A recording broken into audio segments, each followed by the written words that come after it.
All right, ready? 1, 3, 3, 7.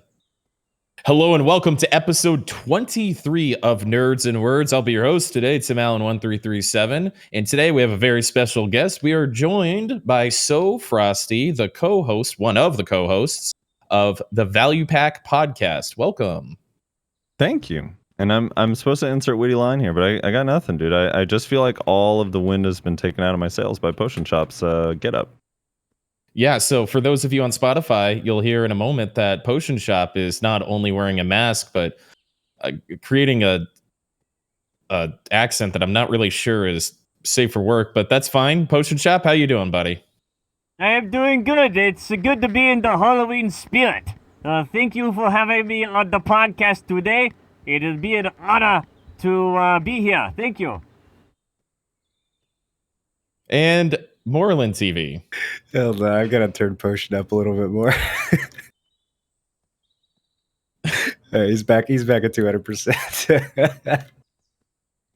So I know I say this every week, but we actually have a shitload of content. I'm really excited to have Frosty here. One of the long-standing BDO podcast people. I think you guys have been doing it for over a year now, haven't you? Have you hit episode 56 yet?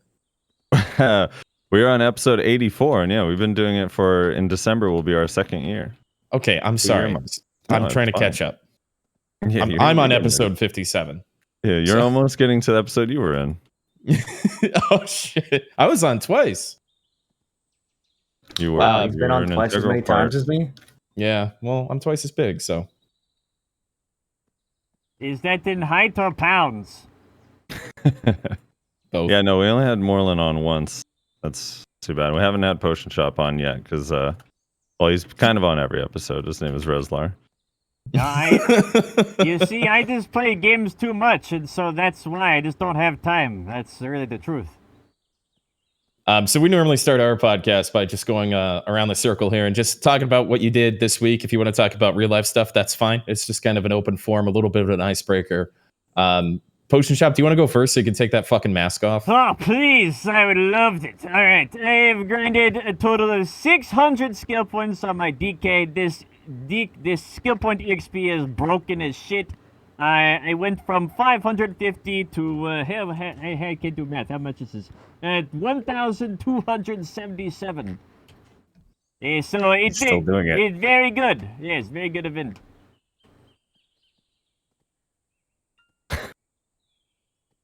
Can you just stay like this, Potion? Nah, this mask is fucking bullshit.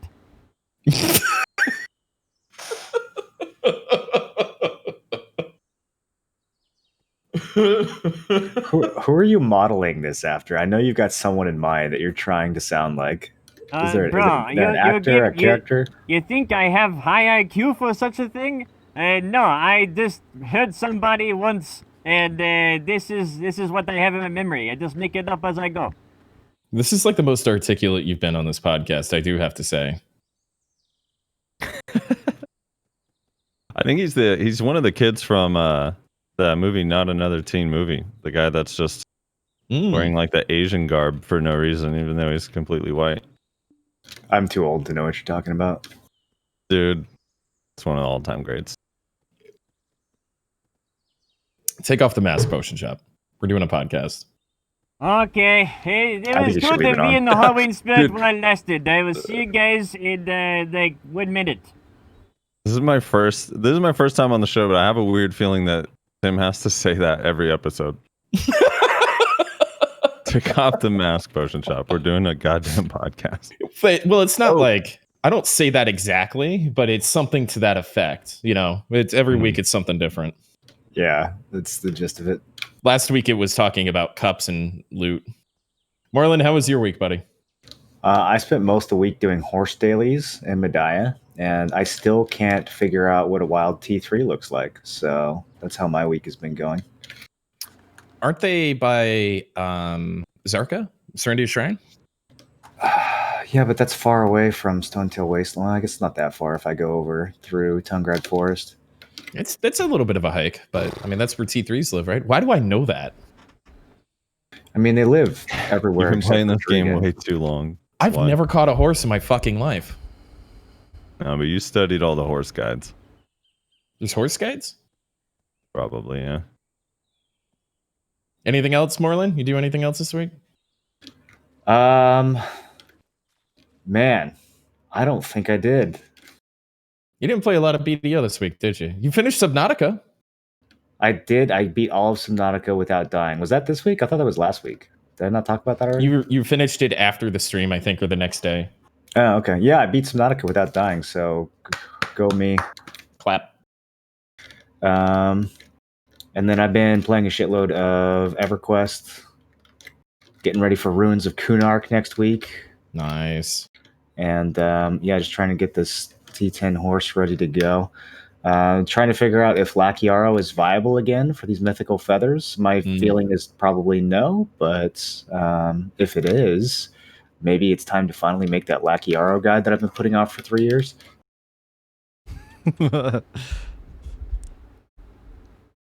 That sounds cool, That's dude. pretty much it. That's all I got. Frosty, how was your week, man? What have you been up to? I've just been gearing up, man. I'm a grinder. I don't do any life skills or anything whatsoever. I just kill mobs in a circle for hours and hours and hours. And I made a Teturo spelt the other day, and now I'm trying to get back to 297 AP, and just it's not working really, because I need to save up 60 bill, but Caphras orders are actually finally going through. So my money's going down, not up. It's pretty exciting stuff, man. Can I ask you, have you ever listened to an episode of our podcast? I have listened to portions of a few episodes. Yes. Were they okay? Never seen one with a guest, though. Never seen one with a guest. Okay. No. I was just curious. I listened to the first couple hours of your last episode, and I guess there's I need to ask you if you're still in a relationship. Yes, I am. Okay. I know it was harsh. Miss Frosty, she was a guest on the stream. She came on and she one-clicked my Teturo spell all the way from base, and then proceeded to tell everyone, as they were like asking her questions about me, proceeded to tell everyone that she thinks it's good that I play BDO and that I have friends on here, because in real life I don't really. And then she paused, and it was sad and uncomfortable for everybody, you know. So yeah, no, we're still together. That's nice. She is my only IRL friend, so I have to keep it going as long as I can. Good for you. Are you taller than her? Much, yes. Yeah, that's cool. Good for you. Strange question, but yeah. That's always Tim's question. That's all he wants to know about. That's not true. I just like to throw questions that get people off. This is the icebreaker section. Okay. Anyway. What's your favorite color? What makes size Potion shoe Shop- do you wear? What is It makes Potion Shop so uncomfortable when you ask him anything. Just any question whatsoever that doesn't specifically have to do with BDO. And then if you ask him too many BDO questions, he starts thinking that you're figuring something out about him. Are you keeping stats on the taller question? Like, on average, are the guys more taller than the females? Am I keeping stats? No, I was just asking a question, bro. Oh, okay. I don't know if you write it down. I have no idea. I write everything down. So you got to go through your notes and put together a stat log, dude. I keep all my notes pinned to my wall. I haven't gotten to this part yet. It's like right over there, and then we'll get over here.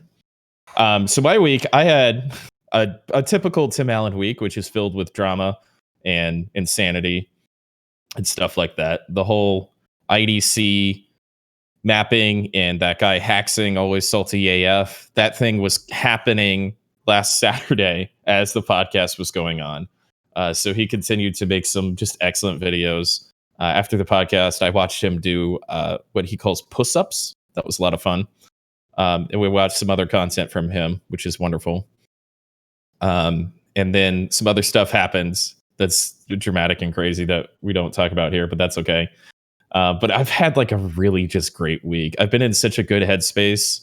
I got a new sponsor for my stream I'm really excited about. Thank you, Marlon. And I got my Tet axe back. I blew it up to go pen like a month ago to try to take the wind out of the sails of Marlon buying you got a pen axe. Yeah, I finally grind. Dude, I ended up doing like a shit, it was like 14 hours in Sakraya and made over 3 bill just to like knock out the last bits of the money I needed to buy it. I tapped it 2 more times. I failed Tet Blackstar 59 times in a row. I didn't go for the 60th. But I finally got it. So then yesterday, thank you. Yesterday, I went Succession Guardian for the first time. I've been playing Guardian for 6 months. I've never really played Succession, and I'm in Villainous now, and they have Jude is a really good Succession. So he's been Guardian. So he's been backseat gaming, helping me out, and I'm having a ton of fun. It's such a bursty little mobile class. It's still a little slow. It's still Guardian, but I'm having a lot of fun just like playing a different version. You know, it took a little while to get used to it, but then like it all just clicked all at once. I still have some like muscle memory, and when I panic, I need to do some better things and learn more about it. But I'm doing way more damage as Succession than I was in Awakening. In PvE So I'm or really PvP? enjoying it. Oh, PvP, dude. PvP. Yeah.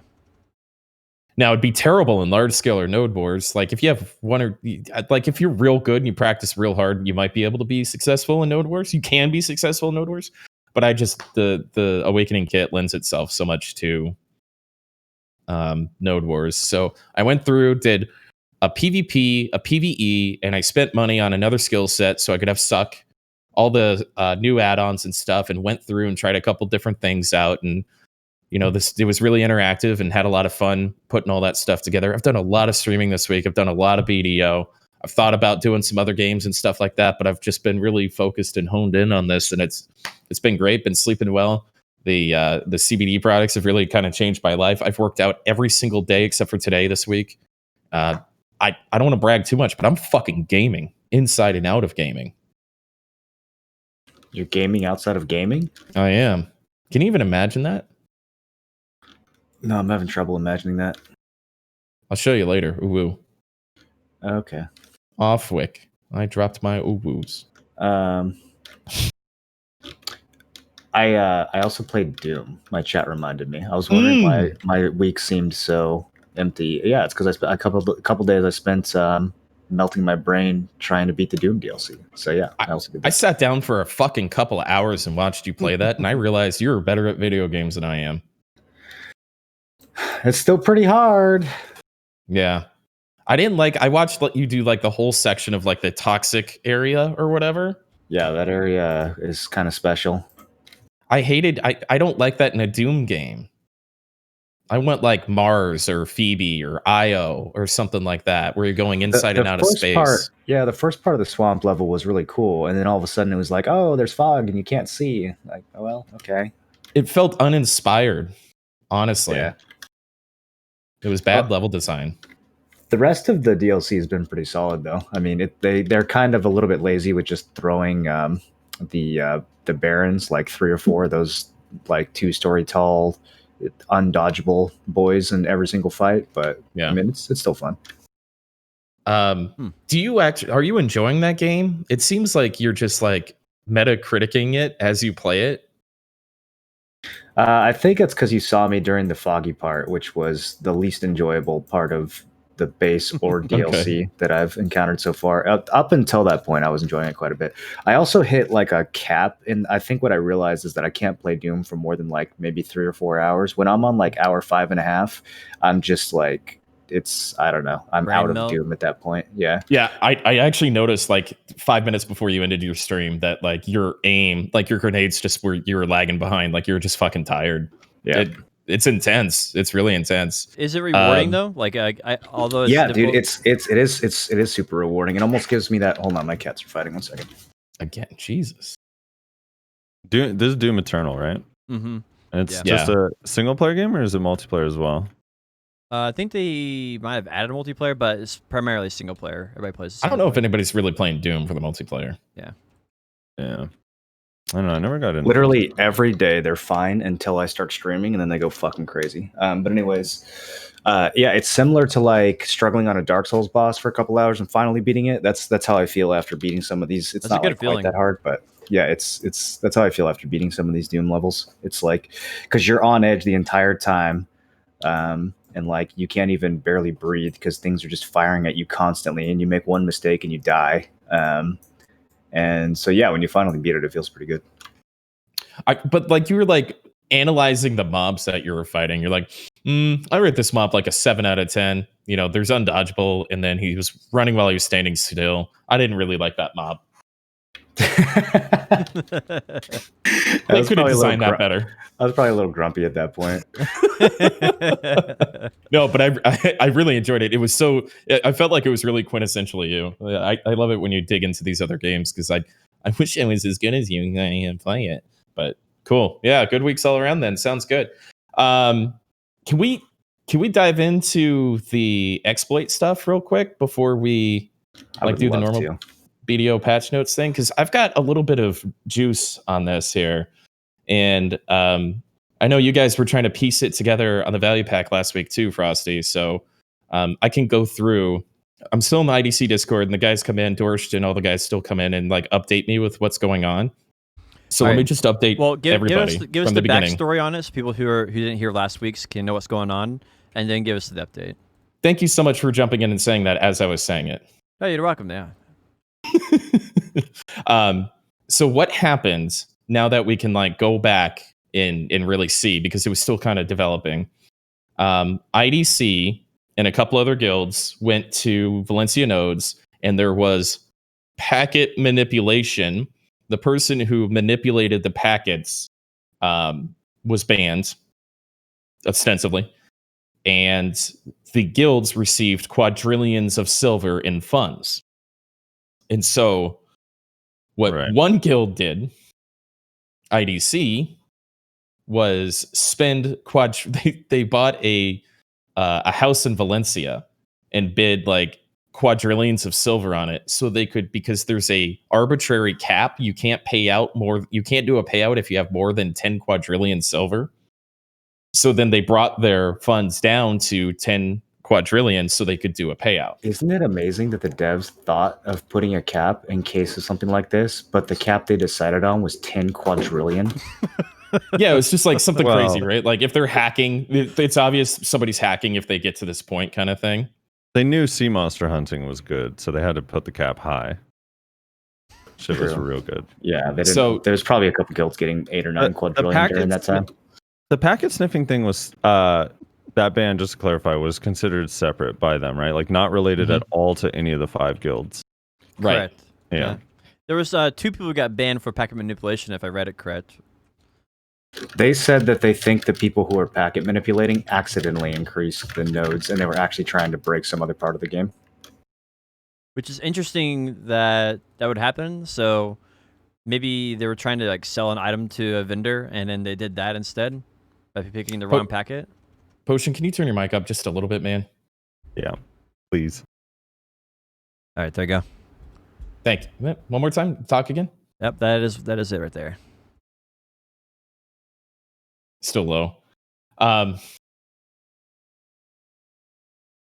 Okay, so what happened is IDC was the only guild that did a payout. So this is Fresh, right? We all know him as Fresh. So he got his funds down to 10 quadrillion so he could do a payout. He did a payout. And then, last week I said that I reported myself once I saw it, because I was like, I don't want to be anywhere near this. These guys mishandle everything. I don't want to be a part of any judgment. 27 billion isn't worth it. So then the payouts go out. It was about 27 billion, all that kind of stuff. Fresh goes on Norelio's stream and talks about how he knew he was going to get banned. My guild had nothing to do with it. They all wear Velcro shoes, all that kind of stuff. And so they lock a bunch of accounts. They lock the accounts of people. There were some people who didn't spend money that had their accounts locked. There were some people who were sprouts and didn't receive a payout that got their account locked. But all but 2 or 3 people in IDC got their account locked right up to the patch. And then the patch comes out. We all saw what they said. They actually specifically called out that they were permanently banning the guild master of the guild who did the payouts, which is Fresh. There was only one guild that did it. And so this is as close as they've really come to naming and shaming, which I don't know if, it's so borderline. They won't give us names of hackers, but they really kind of outed Fresh on this on the forums. So I was pretty surprised to see that. And then people who received a payout got 3-day suspensions on top of the week that they were locked. So they're already locked for a week, and then they got 3-day suspensions. So they're out of their suspension now. I think that's fair, though. Do you think that's fair? Yeah, I think that's fair. Because, I mean, like, all right, you accidentally spent silver, right? It was maybe clear or not clear to you if that was against the rules. I think it's reasonable. I think it's very reasonable.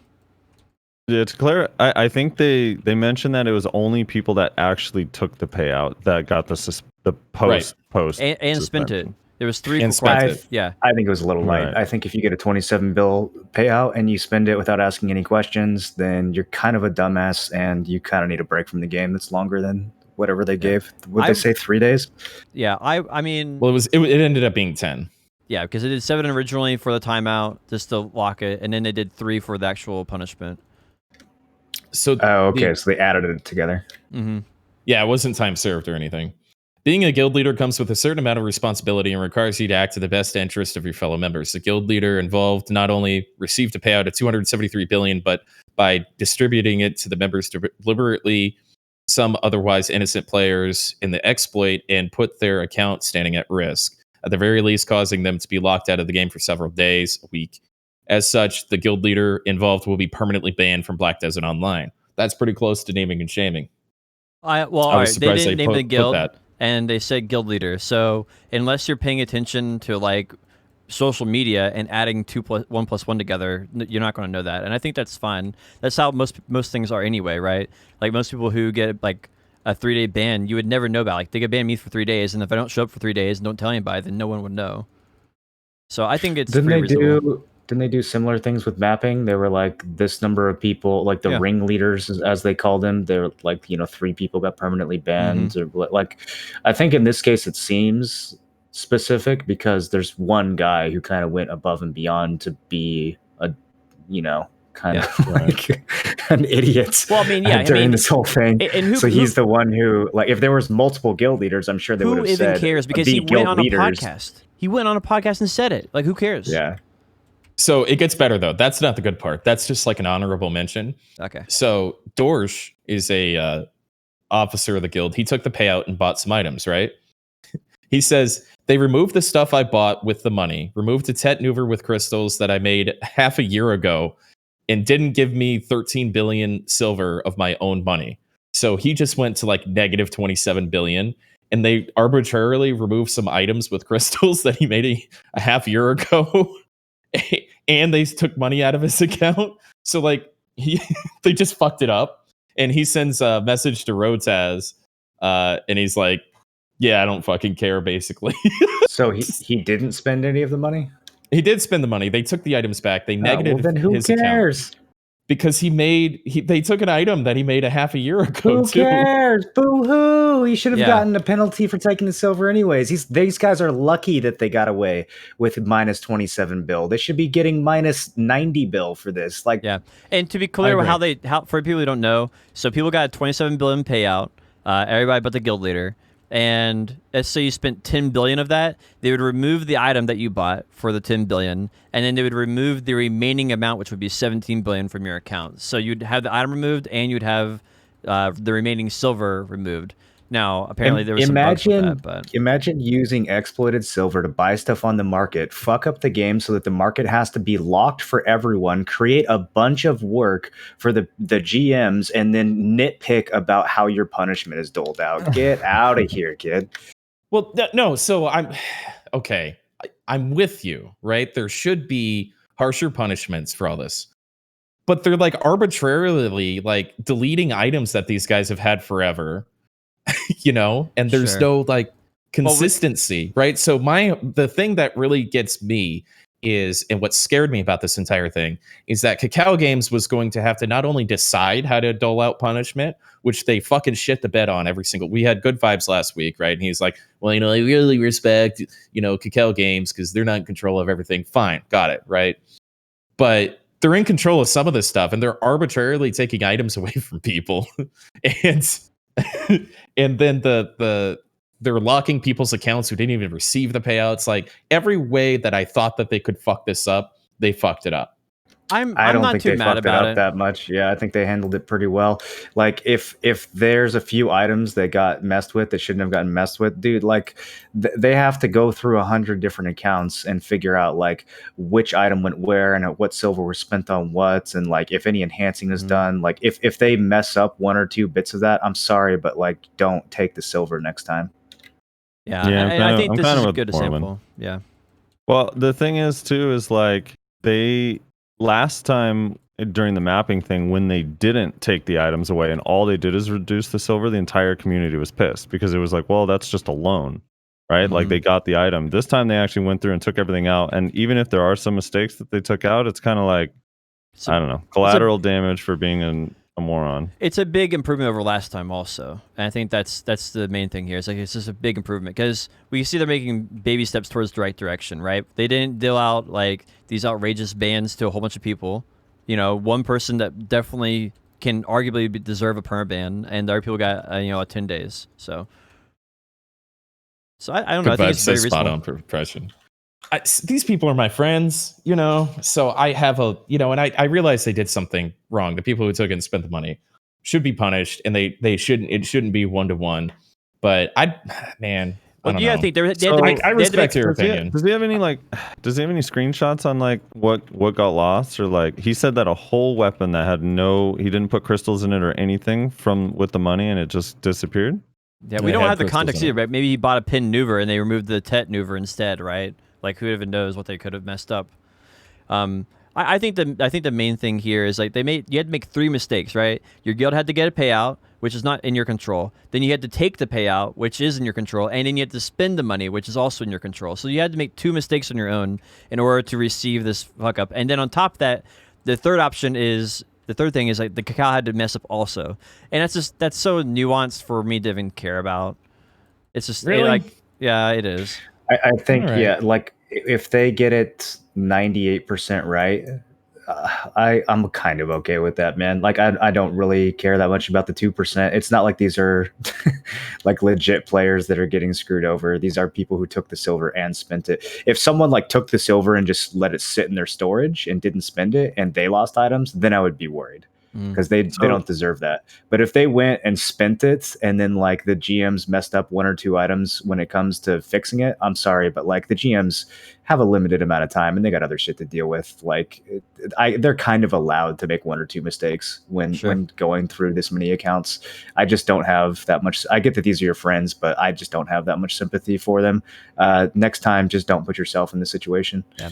And then, like I'll say this just for like Tim's sake, like there's a chance that someone could have received the payout, said, "Hey, 27 billion, that must have been a crazy update this week," and then just taken that and spent it. And then there's that, but that's such a nuanced case out of the big player base. It's like sometimes like there's liable errors, Are there a bunch I think of 27 people? bill is big enough to where you ask first. You just check real quick. That's all you do. Are there a You lot just of check. people this is happening to or has happened to? Like I haven't really seen many posts about this, so it sounds like an isolated incident with just one person. One guild got a payout, so up to 100 members. No, I mean the lost items that Tim is referring to. Oh yeah, but that could So only this happen guy's- to those 100 in the guild. He sold items so he could buy like distos or something with his extra payout, and he didn't get those items that he sold back. Right. He's So clarifying they said in their post, well, they clarified at least with crystals. So I guess you can kind of assume they said like, so for example, if you take out crystals and put in new crystals that you bought with the stolen money, that they were not going to give back your original crystals. So if he sold items and they removed the bought items, they're not going to return those items. That's kind of just. Yeah, it's more power to the course, right? Like so I get it, right? Like they should have done what I did, put in a ticket, see if it was above board, if it was allowed, all that kind of stuff. But it would have been cool if like I want some consistency in the moderation. I've been saying this since we've done this podcast, and they may have done a good job or a bad job or whatever you want to say. I just wish that they treated everybody the same, right? Like here's the punishment for fresh permaban. You're a fucking shitbag. Stay out of our game. Here's the punishment for the people who didn't take the payout. Nothing. Great. Here's the punishment for people who put it there and left it there and didn't spend it. Awesome. Here's the punishment for the people who took it and spent it. There you go. Not like I lost items, they're over there, they're over here. GM Rotaz told me he was going to do this, but it ended up being that. That's what this is. It's a big fucking clusterfuck. I feel think it's a clusterfuck, dude. I you don't disagree. know these people. You're not in this Discord talk. That's why I'm bringing this up. These people are coming up to me. They're like, my account's super fucked. All this weird shit happened. Like, why didn't they just do what they say they were going to do? I know you don't care. I know you don't care. If I'm working for Cacao, and first of all, we know these guys are understaffed. We know that they have like way too many tickets. None of them get paid. They like the Cacao Games executives refuse to hire the proper amount of people that it takes to run this game. So now they wake up at it's like 8 a.m. when we start blowing up their even earlier EU time, wherever they're at. Mm-hmm. Now they've got to go through all these different accounts to clean this stuff up. If I'm one of those GMs and I've got, like a 6-day backlog of tickets that I've also got to take care of today, I'm not going to be that careful. Like, and I don't think that we should get mad at those GMs for not being like ultra careful if they delete one or two of the wrong things. But honestly, dude, more power to them. They got other more important shit to deal with. This isn't the time for them to be super careful. The penalties were already light in the first place. Like, just yeet the items and move on. I don't have any problem with this compared to how they've handled shit in the past, which you've heard me be highly critical of. I think this is 1,000 times improved. Mm-hmm. Like if there's a couple errors here or there, I have no feeling about it, man. I'm totally fine. I think expecting a perfect outcome is not reasonable, right? I think this is a reasonable outcome. For if this happened every single time that there was a big issue like this, I wouldn't really raise any major complaints. Tim, based on their clarification that you said in chat, they clarified it kind of is consistent with what they were going to do. They were never going to return any items that you sold or removed or changed at all. Like, that was never in the cards. So, like, if you spent the money and you sold your items, you were not going to get your items back. So, at least the way it's described so far from what you said and what they clarified, it does sound kind of like it's fairly consistent, because that was always going to be the plan. So, I guess this, right, if you spent 1 silver on, like, let's say a Tet Zarka that was fake silver, not honest silver, then they would remove the Tet Zarka and you would lose the additional income, and I think that's fair. How do you return the Zarka if someone else bought it? Are you taking it from that person? This is straight from GM Rotaz, from Dorsch. Okay. For example, if you spent 40 billion silver, you will receive 13 billion back.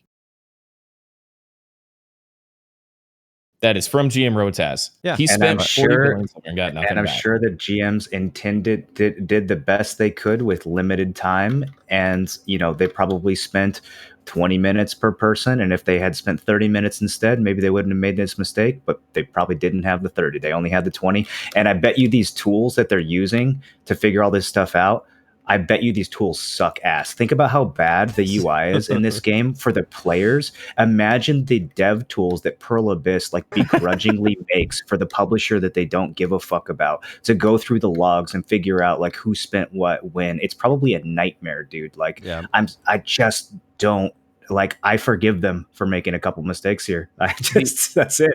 I don't know, man. So I come from a place where I used to design kitchens. I did a lot of kitchen design. Okay. And the software that you have to use to design a kitchen is fucking atrocious. It's horrible. But if you miss a measurement or something because the software sucks, you're still ass at your job. And but you're making a kitchen for someone who's paying for a kitchen, not for someone who stole a kitchen. Right. So I understand that. I'm trying to focus on a specific point here that I get it. I get it. If it's a legit customer, I'm 100% on board. These they people should be are very legit careful. Customers. It was they're not. They're cheaters. They're lucky that they don't get banned. Yeah, I have a little more sympathy. I mean, he cheated and he went above and beyond, and with the money, he started selling all of his items. It's like, I don't know, that's really hard to be like, hey, there's no guarantee if you sell all your items and you cheated and they're going to have to do something about it. There's no guarantee that you're going to get exactly what you lost back when you're selling your items. It seems like that actually does seem super complex to. So I don't want to be condescending. I don't want to be condescending, but when you're in a guild and you're with a guild master, these guys really liked Fresh, right? They're followers. These people are followers. They're good people, but they're followers. Fresh did this thing. They followed their guild leader, whether it was right, wrong, or indifferent. They all kind of went in. This group of people really fucking went in on it. And I've got a little bit of sympathy because I put all of that onus really on Fresh. Fresh should not have done this. It was a bad move. It was below all this stuff. And these guys are being told one thing, and now something else is happening, and it's really fucked up their account, all that kind of stuff. So I have an ounce of sympathy for them.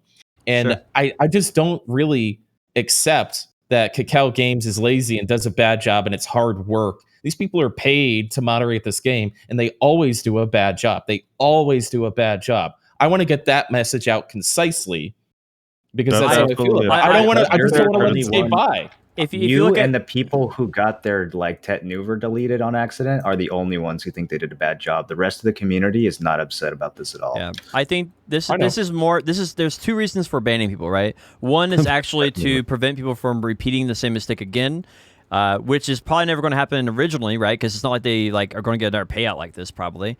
But two, it's to make an example so people in the future also if they get a fucking huge payout or some bug happens and they can get billions of silver, that they don't do it. And sometimes like these people have to be made an example, and sometimes it means the punishment's going to be a little too harsh. And if that means they have to remove an extra item or there's a mistake made along the way, that's kind of fine. And if you compare this to mapping, it's way better than mapping. If you compare this to how they've handled other situations in the past, it's way better. I'm just looking for incremental improvements, and this definitely seems like an incremental improvement to me. If there's still some bugs, hopefully if this happens again in the future, they will not have these type of bugs next time.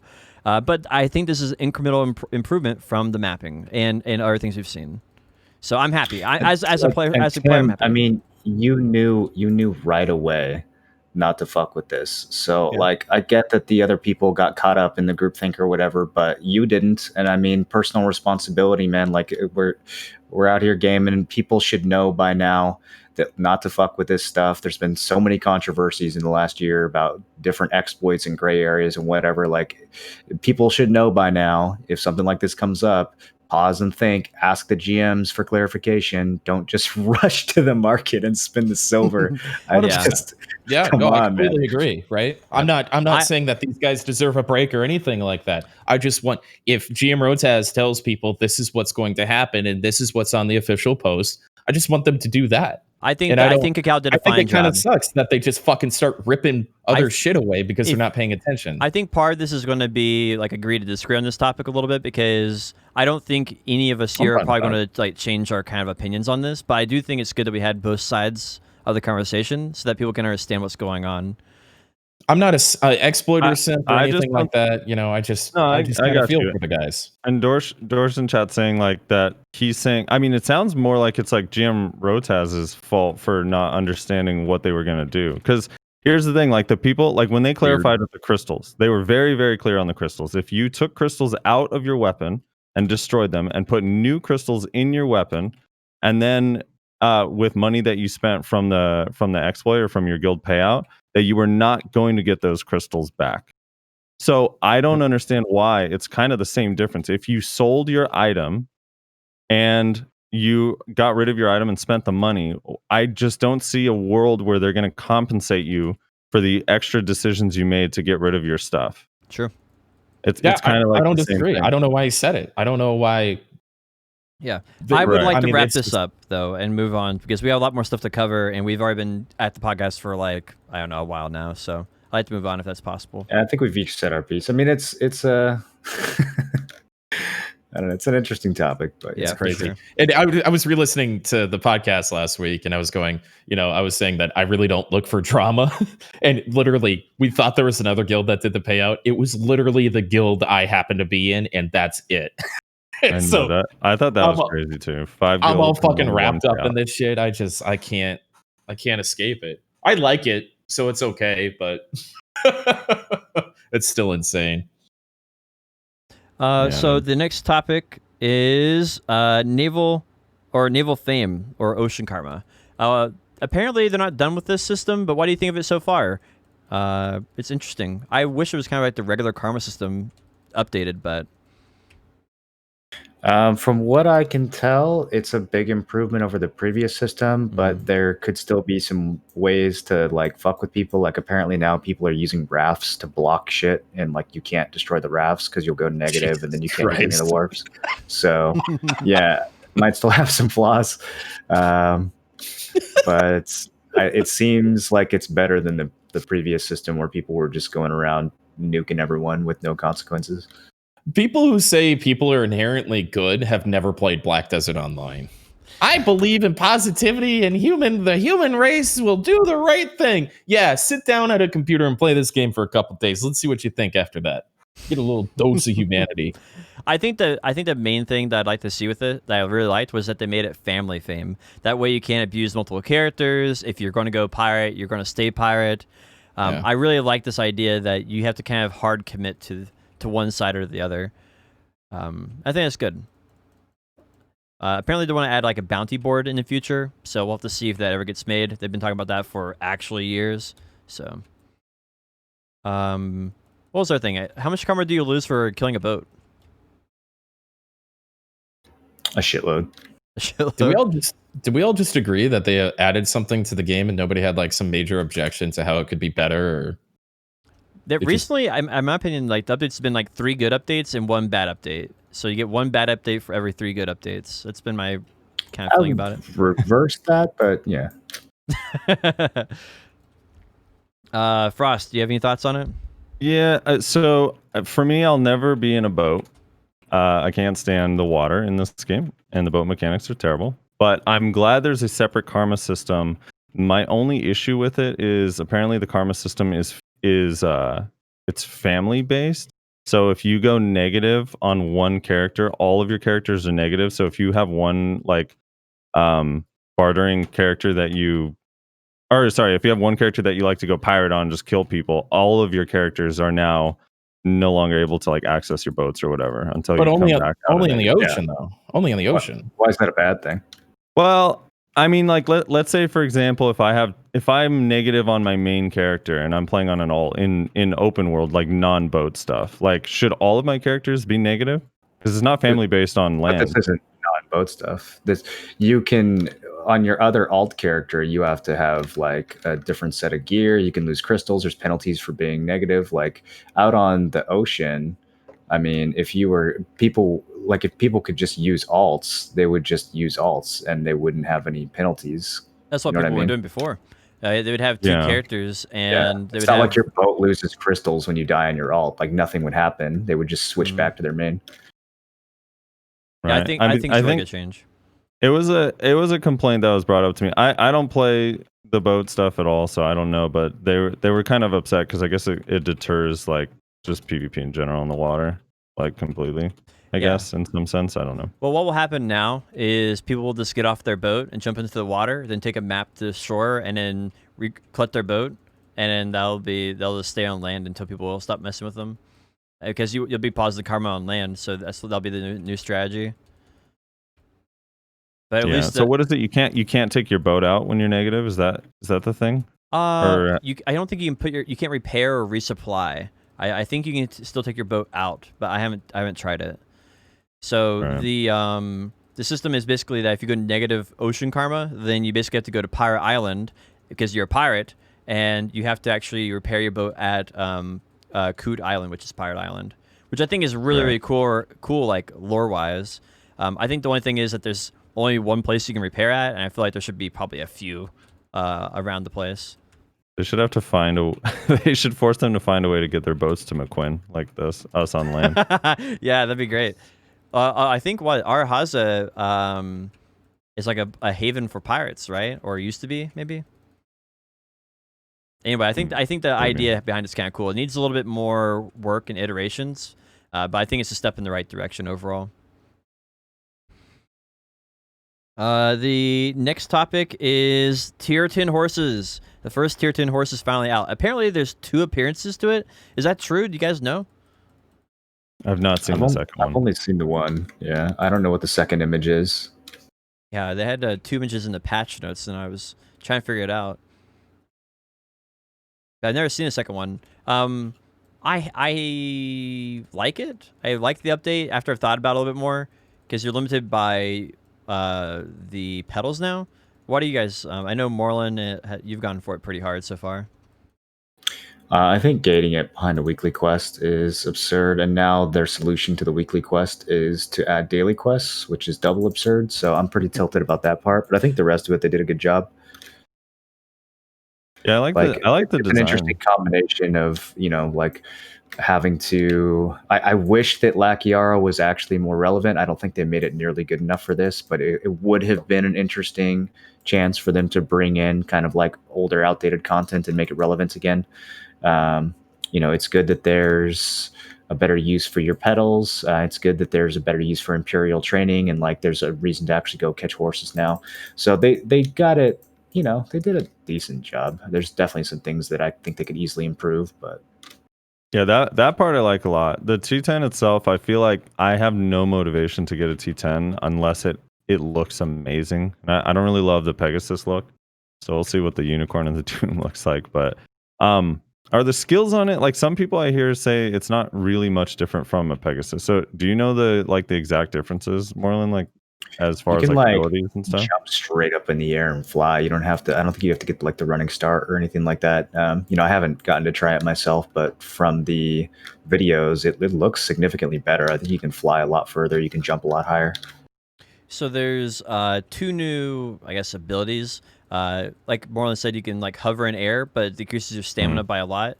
I think it's gonna be the coolest thing. Just having a new player walk into town and they see someone that's hovering in the air on their Pegasus is gonna be the most badass thing that I think anybody will ever experience in the game. I think it's really cool. And then from there you can either launch off like you normally could, or you can. And when you're gliding on your normal E is your normal glide. But if you press F, you have a new ability, and this allows you to descend very fast. So you get to continue gliding, but you have to glide down very fast. So it's like a speed up. So you can basically press F to speed up and press F again to slow back down. So you kind of control how fast you want to go through the air, which I guess is good if you're trying to use it for dive bombing on top of a node war or something like that, right? So I don't think you can use attacks with the new skills. They had a few qualifiers that your weapon had to be sheathed. Oh, so I guess you'd have to fly. And I don't know if that's for all weapon? the skills or just some of them, but I remember reading that. Oh, okay. It's interesting though. Apparently, they said in the patch notes that they wanted to do a Pegasus version, then a Doom Dine, and then a Dine, and then a Doom Horse and a Doom Horse. So I thought there were going to be some cross pollination between the two, but it doesn't seem like they're going to do that. I don't know. A Doom Pegasus. Yeah, that's what I wanted. I want a Doom Pegasus. I think that'd be sick. I'm honestly kind of terrified about what they're going to do with T10 Unicorn and T10 Doom. It's so much work. I like. It's a lot of work. Let's say it takes you. It's what was it? I did the math on it. It's It's 150 to 300 hours per attempt, depending on your luck with the fairy pedal things. And the Doom Horse the T10 Doom Horse is going to be like a Machamp. It's going to have 6 legs, and it's going to 4-chop with all 6 legs or something. Yeah, I could see that actually be pretty cool. It'd be sort of like the 3-headed dog from Greek mythology or whatever. It does have 2 heads. We get the dark cleric class, right? Casting. They could honestly do that. You could do that with a Doom Horse. That'd be really cool. On a T10 2-headed 6-legged Doom Horse spitting fire. It's probably just gonna be white with blue flames. My pants just got shorter. It probably won't be AP capped in T1, so you can just go around one-shotting people. Oh my gosh! With their 2,500 HP. Bro, I saw Choice with his gear now. He just runs up and he does one stomp and they're just dead. Charge, stomp, death. And you're just imagine that with a T10. Oh, it's gonna be so bad. I'm surprised they haven't honestly nerfed that for how much Choice streams it. Yeah, how come they only nerf the stuff I stream? Yeah, I don't know. Well, they buffed Zerker out the ass and all Korea erupted in riot, so they probably just decided not to listen to him as much anymore after that happened. That's actually what happened. They did all those balance changes, and they buffed Zerker by a ton. And then they're like, oh, no. Korea's rioted about it on the global lab. They must have been like, these fucking North Americans, man. All they do is bitch about Zerker. I'm with my Korean brethren on this. Same. Have you seen Suck Zerker? Is it 200% spin to win? Is that what it is that people are using? Yep. And then they grind. Big Bad Nips is getting 62 or 6,500 Sakraya trash per hour on Suck Zerk with like 272 AP Kudum. I believe it. Maybe that's this class I should tag. No, it's Striker. Yeah. Well, the thing is you just want mobility. PvE. Oh, 7,200 trash. I assume that's with an advanced loot scroll, but still. Fuck you. How much do you pull right now on your Guardian? Off stream? Yeah. 5,300. I don't really count too much off stream, but it's always over 5K, but not like 5,500. So yeah, you'd be pulling like 6.5k trash or more if you had advanced loot scroll.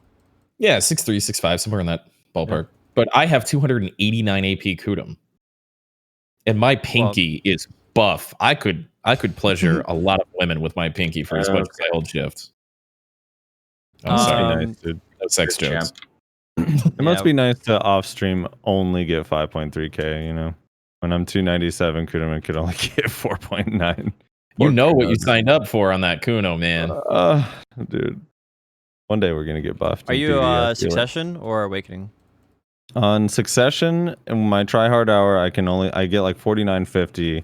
I think I can break 5, but only barely. And then on Awakening, I can't get past like 4.7. Oh, yeah, it's rough. So all you do is grind, right? That's what you opened up with, and you can't get any trash per hour.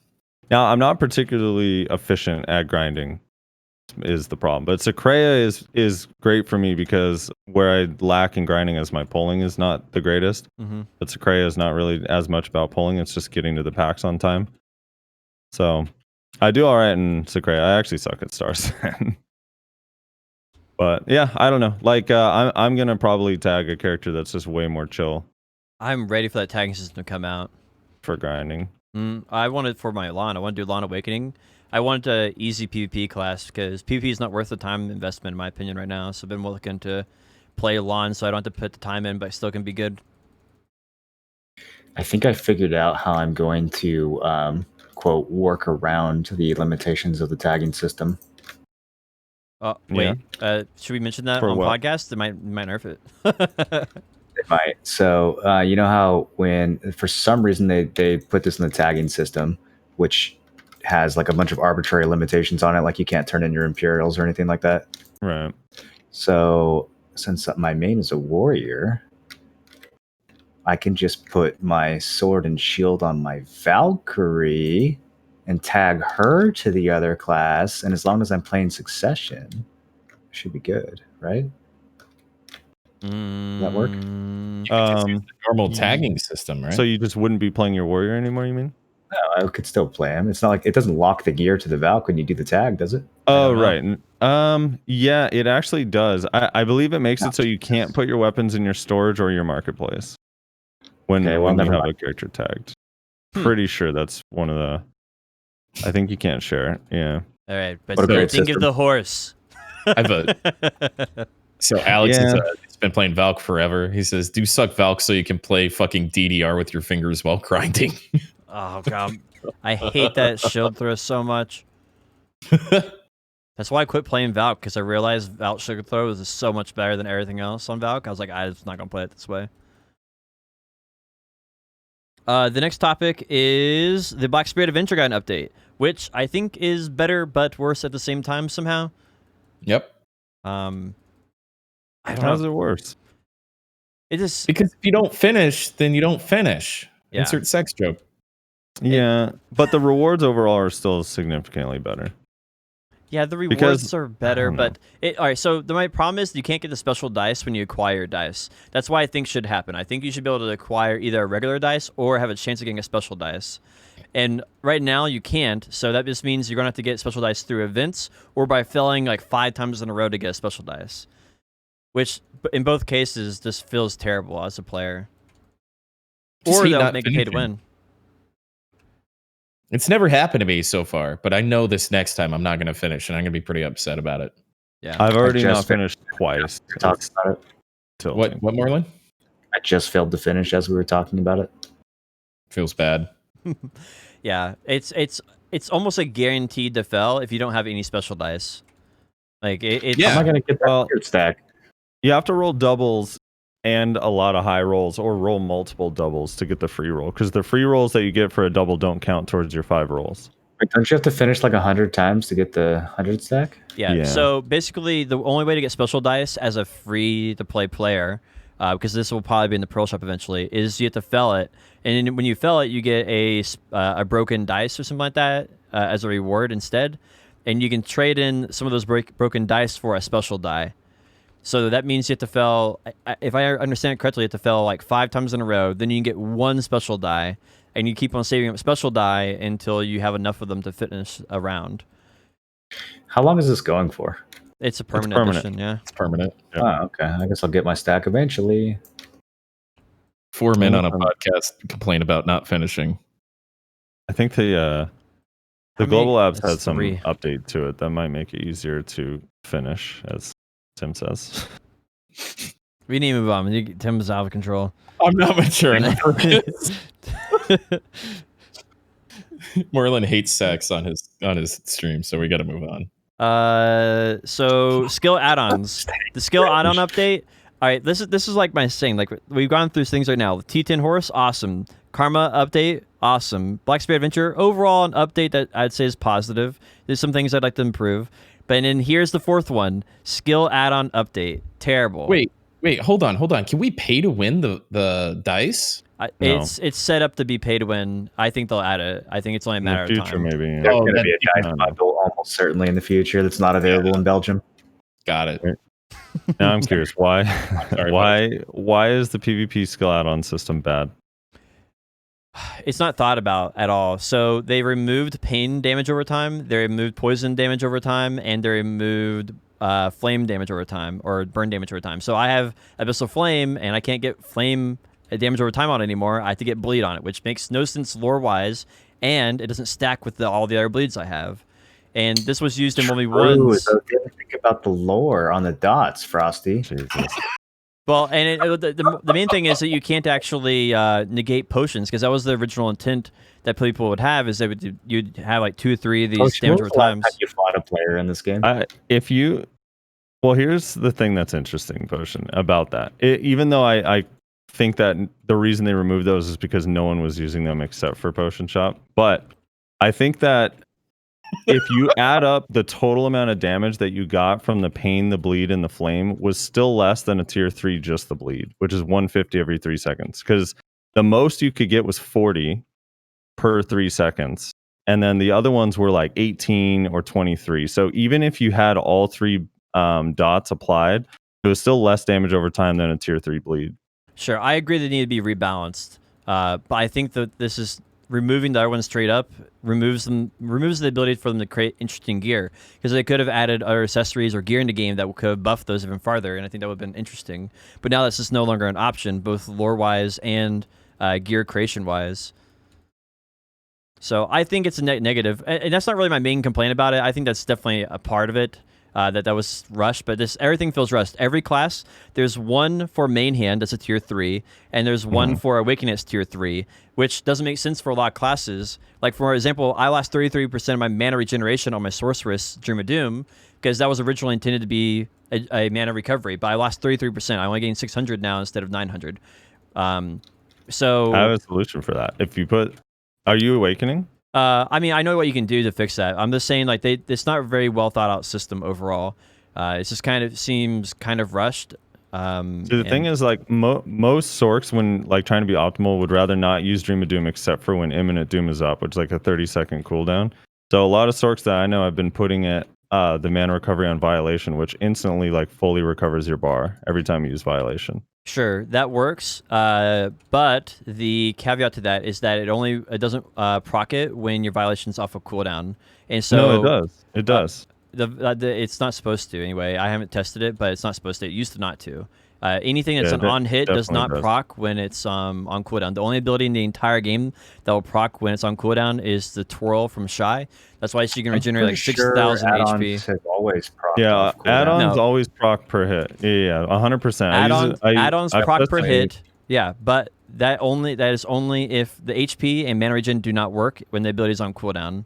No, that's not true. Like I 100% use it on Shadow Explosion. I had before this update on the Musa, and I would get willpower back spamming crosscut. That's how you did it back then. Yeah, like it was like a mandatory add-on, and crosscut was off cooldown almost the entire time. Well, I used to have on my Sorceress Awakening, I had 3 HP regens, and you would not regen any HP when the ability was on cooldown. On which skills? I did it on Violation, Dead Hunt, and I did it on, I think Turnback Slash was the third ability I chose. Is it possible that the amount of HP recovered is just so small because, like, for example, less hits, so you didn't notice it? No, either less hits, but Dead Hunt has HP recovery on it, so when it's on cooldown, you're going to recover so much less HP that you might not even notice. Anyway, I haven't tested it since the changes on it, so maybe that was a bug that was on Sorceress that's been fixed in this patch, possibly. But that used to not be a thing, at least for Sorceress Awakening.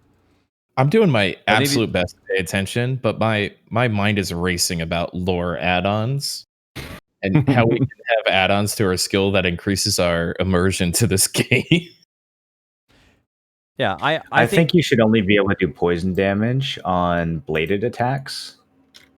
I don't even think Sork should get access to poison. Like, how is she applying the poison? She doesn't have anything. She doesn't have weapons. The only thing that would apply on. Poison on a Sorceress, the only ability, what used to be Karshan's Protection, which is the block. That's honestly ridiculous. I'm glad they fixed that. Well, yeah, you can actually hit somebody with it anyway. It's close to impossible. That shit would keep me up at night too, dude. I hated it.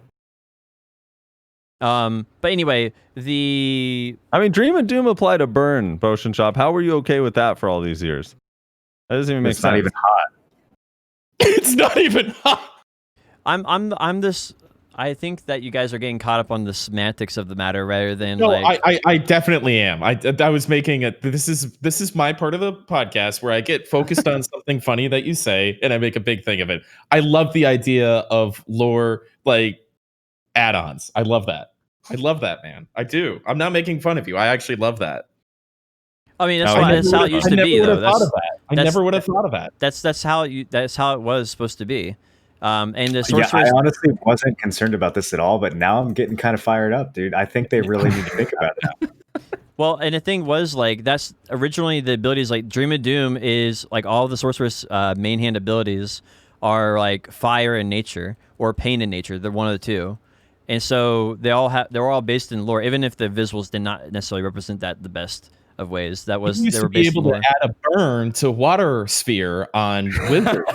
Hell yeah, dude. That was fucking burn. Boiling water could burn you. Oh, that's true. Yeah, it could have been boiling. Oh, God, fuck, I'm not even thinking. Hey, it's fire and water. It never made sense to me that Wizard was water and fire. When I first started playing the game, I was like, this is so dumb. You set something on fire and then immediately put it out. Kind of true. Boiling water, hot vapors. Come on. I mean, it's the same with Wish. You're gonna cover someone in rock and then electrocute them. It doesn't even work, dude. It'd all be grounded. Sand is not a conduit, dude. What is this? Terrible. Sand is not a condiment. Conduit. It can be a condiment. Conductor. It can be a conduit. Okay, rough track. I think though overall, I missed that they removed some of the burns. It was a good opportunity to kind of indirectly nerf potions, which they completely missed the opportunity on that. And then that aside, some of my abilities got reworked. That my Dream of Doom no longer has a point in mana, right? There's other abilities that can replace it across the board. And my Absolute Darkness, or no, was it? I think it's Absolute Darkness. I used to get 30% crit off that. But now it's only 20% crit, so you just never use it anymore. It's just not. It's a completely unviable ability now, across the board. If anybody who uses that, they're stupid. They should never use it. I'm kind of unsatisfied with the Succession Warrior add-ons. I feel like they were all designed with Awakening in mind, and when you cut the Awakening half of the add-ons out, the ones that are left for Succession are extremely limited. I don't know. Like the whole one, you get one for succession, or you get one for main hand, one for awakening. It's like, okay, well, I guess every succession just gets half now. Well, It would be cool if like succession specifically got some different add-ons. I would like to see a written, like in the future, do more bombs, but you can only get bomb add-ons if you pick succession, and I think that'd be a good long-term solution to that. So here's the thing. Overall, I like the add-ons, and I think no matter how you slice it, your overall net damage is going to be better, just because a lot of the tier 2 new add-ons. But the thing is it should be, if it's going to be one pre-awaken, one awakening, which I could live with, should be standard across the board, but that's actually not how it works. So Hashashin has one awakening and two pre-awakening. Ninja has two pre-awakening and one awakening. So some classes actually do have two. So Ninja has Blade Spin and Moonlight, which in succession, that's a 10-second cooldown and a 14-second cooldown. Kuno, for example, just has Moonlight, which is a 20-second cooldown no matter whether you're awakening or succession. It's kind of weird. So like, yeah, I feel like every class for pre-awakened, Frosty. Which one? Yes, dude. Think of the worst possible skill you would put it on. Reckless Blow. No, that's the awakened one, which I can't access. Succession. Okay, pre-awakening. I'm trying to think, what's your longest? Scars of Death? I would love if it was on Ground Smash or Scars of Death. That'd be fucking OP as fuck. On Charging Thrust. What's the cooldown on Charging Thrust? Doesn't matter. I'm not hitting people with it. It's a fucking dude. Well, yeah, that's the thing. I mean, I feel like every class needs two pre-awaken and one awakening, especially if you want to play succession. Because I literally don't get a tier 3 skill for succession, which kind of sucks. You would still have the exact same problem. You have the exact same problem because you would just have the awakening would have 3 then, and then the main hand would have 2. So you'd still have an imbalance. I mean, I can live with that a little bit, since the pre-awaken skills on awakening a lot of the time are not really usable, and that succession makes them usable. So people probably wouldn't be using them. But even still, like, I don't know, if you're gonna have some classes with 2 pre-awaken and some with 1, like that part makes no sense, and it's super inconsistent. Are you saying you don't like it, Moreland, because it's not good in PvP? Is that the reasoning? I just think it's arbitrary. Like, I don't understand how they chose the distribution. Like, it doesn't seem to be based on cooldown. They said it was cooldown and utility, but like, what does that mean? That the only useless skills can be T3? Like, it doesn't really make sense. Well, for Sorceress, it was Bloody Calamity, which is a skill that you only use to heal yourself or to get additional damage in PvP. And then for Awakening, it was Carson's Nightmare, which is something you don't use in your normal damage rotation. So I don't know. They don't seem to be, the T3s don't seem to be on the most prevalent abilities. I don't know. Like the Warrior Awaken T3 seems super sick, but the Pre-Awaken one, it's like, how I'm expected to hit shit with Charging Thrust now? Like, really? Guardian's the same way. So Guardian's Awakening is our 100%, which is our iframe teleport away. So that's the only T3 that we get. And then it's a really slow, it's a core succession pre-awaken move, but it's something that if you're using an awakening, you're kind of dumb. So Guardian's living with a bunch of T2s, but I'm kind of okay with it. It makes succession a lot of fun. But because it's one of the core moves in the rotation. But I don't know. I still think that, like, even though some classes get a little bit cucked, and some get super buffed from it, you know, one of Potion's most famous things he says on this podcast is just another thing to balance. But I think it was a pretty cool first stab. You know, I went through a lot of different things. I think everybody tried to put down smash on something, you know, and then we all just went DP shred, DP shred, DP shred, DP shred. I do like the DP shred. I think overall they did a good job. I just it does feel a little rushed and a little like just shotgunned. Mm-hmm. I kind of wish that what they'd done is they'd done 12 instead of 24, so that way I don't have to scroll down. That's very inconvenient. Changing channels, scrolling down. I'm with you, man. Yeah. But overall, they're cool. I got stuck in that screen forever. I was looking at my add-ons because the thing is, like, with the same add-ons being on every skill, and you're like, and some of these new ones, like the crit damage, and you don't know how strong they are. I had changed my skill add-ons like that first day like 50 times. I basically just doubled down. So like the ones that did minus evasion, I added minus evasion to. The ones that did minus DR, I did minus DR, and so on and so forth. Synergistic add-ons. Have you guys tested how the down smash add-ons work on down smash skills? I assume they just do separate rolls. They don't seem that consistent. A friend of mine tried to he put down smash on every single one of his abilities on his mystic, and he was saying that he couldn't get the down smash to proc that consistently. It's based on accuracy, right? I did some testing, and on Searing Fang, you can put 15% down smash, which is cool because the second hit of Searing Fang is down smash, but it's unprotected. So the first one's super armor. You can add a down smash. And I found that it worked about 15% of the time. Pretty good, dude. So the down smash... It doesn't seem worth it when you could have, AP or DP shred or accuracy or anything else. So yeah. I was pretty surprised that it worked only 50% of the time, even though it said that. All right, let me go on to the next topic here. The next topic is very hard ancient Pooterim, which I thought this was a little silly, but they just updated the loot for the old one. Is basically what they did. Which boss? Ancient Pooterim. I don't know how you say it. Okay. I'm not gonna laugh at you on this one because I have no idea either. What, you speak the ancient language? Pooter.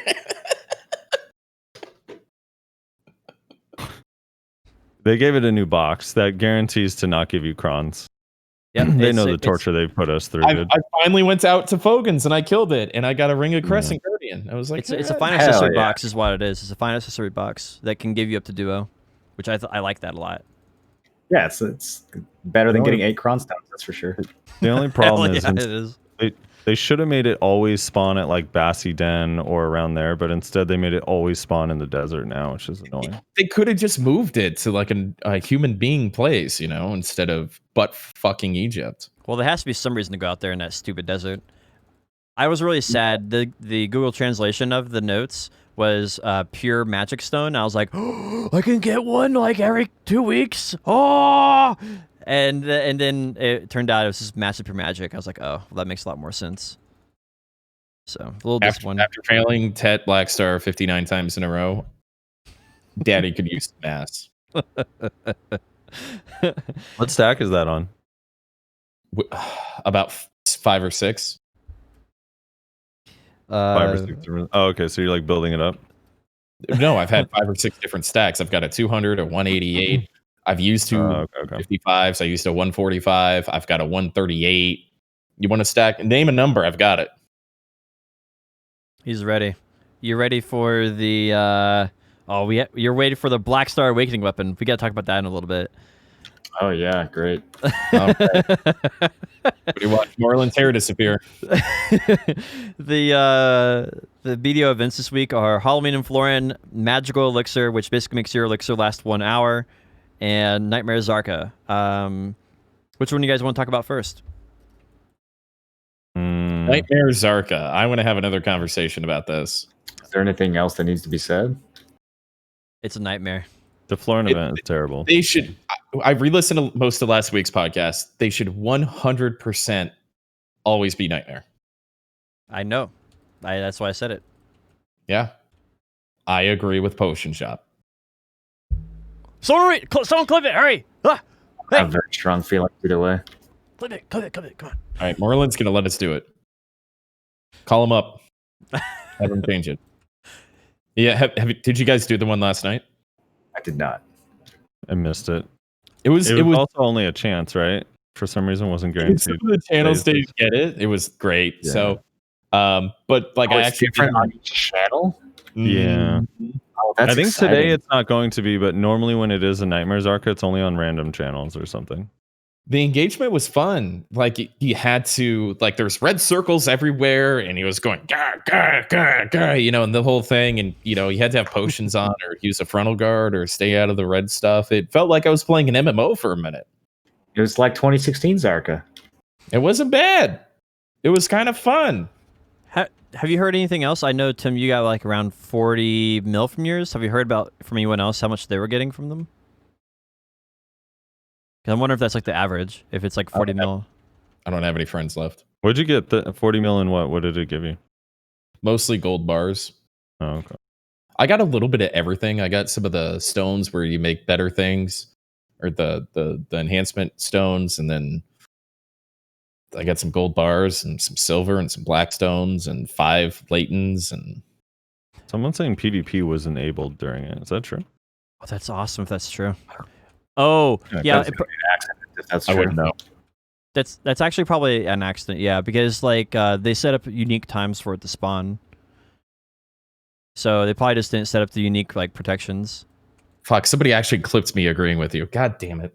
Yes. I think today's is a guaranteed nightmare, and it's happening during Siege, is it not? It's just gonna be for EU. For EU, it was happening during Node Wars. I'm not sure if that's the same for NA, but if it is, anyway. That's such a Pearl Abyss thing. Whoops. Let me see. Hold on. What was this time someone said? Oh wait, is there PvP happening there? Who cares? 11:15 Eastern is when it's supposed to spawn, I guess. So Possibly. I think it's fine. I think they probably did some research on our server and found out Siege ends every week at 6:01 PST, which is only 1 minute after it starts. And hand off complete. Yeah, we got Nightmare Zarka this week, boys. We got to get this over with. Yo, I think it's really good though. I like the idea of it.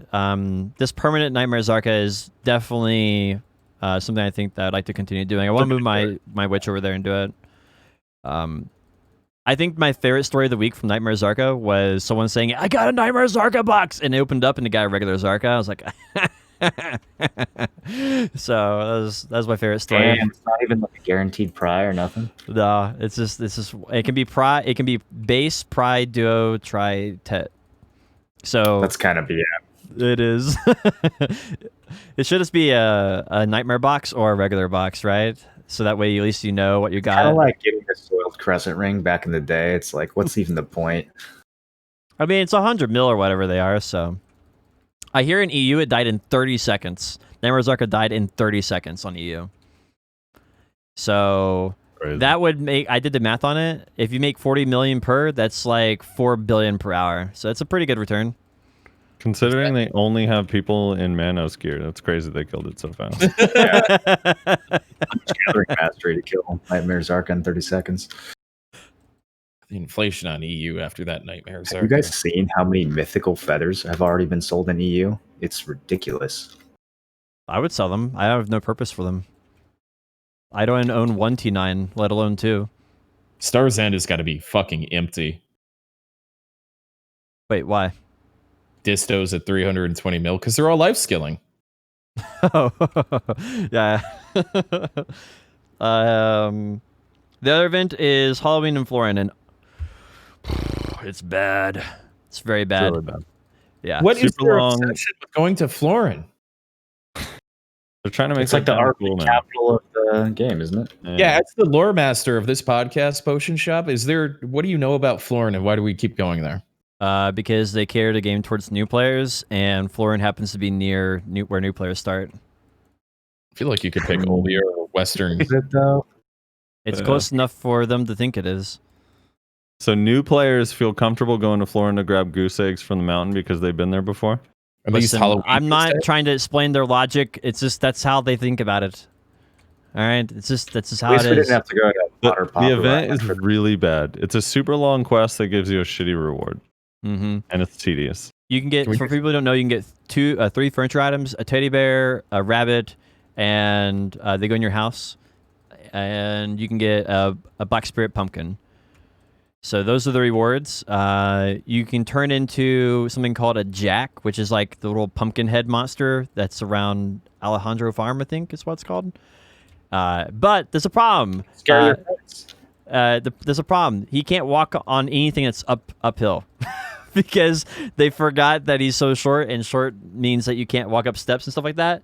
You know how you can't walk up steps on like short characters? It's like that, but it's like 200 times worse. It is horrible. You can literally not walk up the road. That's how crazy bad it is. So I was trying to walk around for teddy bears, and I just got stuck on literally the ground. Like, we're just walking forward, and just get stuck. And you're like, what's there? It's like, this is the ground. So I had to zigzag my way up the hill so it was less of an angle in order to actually go up the hill. Like it's San Francisco. Oh, bro, it's so bad. Why do you make it sound like a charity event? Potion Shop was trying to walk for teddy bears.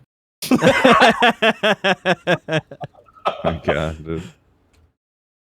So I think the core of the event is pretty cool, but if the fact that and top of that, the little Jack is like he runs at like 1 mile an hour. That's his maximum speed.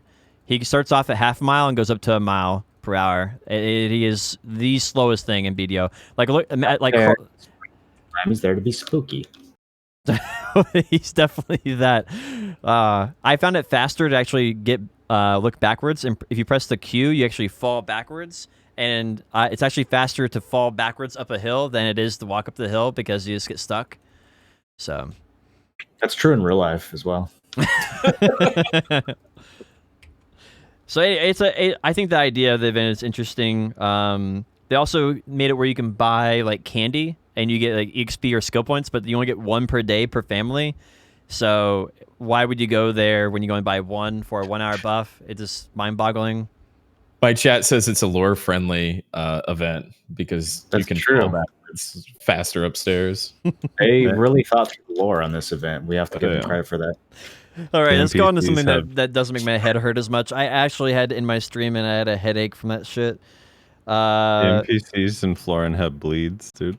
Oh, gosh. They do, dude. They have super lore-heavy bleeds over there. It's good. I'm about to go get my mask again. I can't take this. The Global Lab has actually some interesting updates. Interesting being the key word.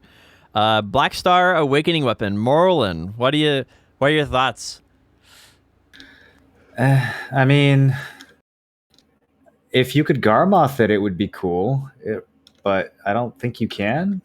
Nope. We don't have confirmation on that. We don't know for sure if you can or can't. I would be really surprised if you can't because it's kind of an you would be item. really surprised. Well, yeah, because you can Garmoth the Dragon Slayer weapon and not just a dandy. So it'd be kind of weird. Like it's not locked to just dandy. So I don't know. Yeah, if you can Garmoth it, I think it's pretty cool. It's basically then just like a PvE. It's like the main hand, right? It's a PvE mostly upgrade, but it's got a couple extra points of AP or something, I think. What Kaffir's levels is your guys' dandy? 12. Mine's 5. So the Tet Blackstar Awakening weapon is Kaffir's level 3, except without the accuracy, and then the pen is C20. So you're probably Morlin. You're probably going to get this though because it has monster damage and accuracy on it, right? And you're playing Succession. I mean, it has accuracy at pins, so I guess if I want to save up another 100 bill, I'll get it. It's probably more efficient up somewhere else. Yeah. Well, the monster damage was probably still worth it even at Tet. If you can Garmoth it. If you can't Garmoth it, it's a straight PvP downgrade. So it's for Succession. For anyone. Well, losing the crystals is kind of huge because it messes up your tankiness if you're using Hooms or whatever. They really need to let us dye this stuff, though. Dude, the skin looks so cool, though. It looks so sick. But we need to dye it. For PvE, you would use the new crystals. You wouldn't use Hooms. I think for PvP, I think this is basically how it's going to shake out when people get done testing it. People don't switch their crystals out every time they PvE, though. They usually just have one set up. That's what I'm saying. I'm saying, like, if you're PvPer, you're probably just going to keep your Dandelion, and because of the crystal setup with Hooms, are just too powerful. And if you're a PvEer and you don't do your main focus isn't PvP, then you'll probably swap over to the new Black Star Awakening weapon. I really don't mind this new weapon. The reason I'm somewhat angry about it is just because I wish that they had released this at the same time as Odolita. That way, I wouldn't have bought a Garmoth Heart. I would have just gone with the Black Star Awakening weapon. So I mean, it still remains to be seen if we can Garmoth it or not. That's what this, like I said, that's what this really hinges on for me. If you can't Garmoth it, then I think it's a big eye roll. If you can Garmoth it, then I think it's a good item. I think they did a decent job. It's just like the main hand, the old weapons are going to be viable, but this is going to have a certain upgrade to it and a certain status element if you can get it to pin. I see it even at pin. I think it's better than a C20 Dandy for PvE. For PvE, yeah. Yeah. It has PvE. 2 less AP than a normal dandy at C20 because the all species damage is lost, but the monster damage is way higher. It's also I don't know. I think if their goal was just to It's make a gonna be hard to PvE option, right? You want Dandelion's PvP and you want the Blackstar to be the PvE option, I think they 100% home runned it. If they were looking to make a straight up improvement over Dandelion for PvP, then I think it has to have the Garmoth They Moreland said. clearly want Blackstar to be the best gear in the game. They're not looking to make trade-offs here. Yeah, dude. Yeah. They're gonna sell They us are onto DR builds. They also literally are not aware of the fact that people put Hooms in their dandy. They think that everyone's using those new species damage crystals. 100% True. guarantee it to you. So, they also I- added the new set bonus for 3-piece, which is all resist plus 10% for PvE only. 10% for PvE. For Which is Blackstar? kind of new. Yeah, so if you have 3-piece Blackstar, you get all resist plus 10% in PvE only. Kind of interesting. I like that. I think it's good. And that would lot of include mods Fallen being God, wouldn't it? I think, but I don't know. They haven't clarified really, but I assume. I don't know. Does someone have Fallen God and a Blackstar weapon to see if you get the 2-piece bonus? Yeah. Is there a One sec. 2-piece bonus, or do you have to have the armors? I don't know how it works. I don't know the rules. Yeah, Swap well, over. Wait, there's a Boston- 2 and a 3. As long as it includes Fallen God, I think I'm fine with it. I do kind of miss that they are slowly destroying gear diversity, because it just means one piece of gear to rule them all, right? And I'm not really a I fan think of that that. ship sailed years ago. I know. It's just they're putting the nail in the coffin right now, right? They've had Honestly, I hope they do put the nail in the coffin, because I've got these garbage DR pieces, and I'm praying that I can transfer them into the new Fallen God armor and finally catch up to everyone who's gotten evasion builds. The going from C10 Red Nose to Duo Fallen God has been such an amazing tankiness upgrade. It's unbelievable. I'm so shocked at how much tankier I am in general. It's awesome.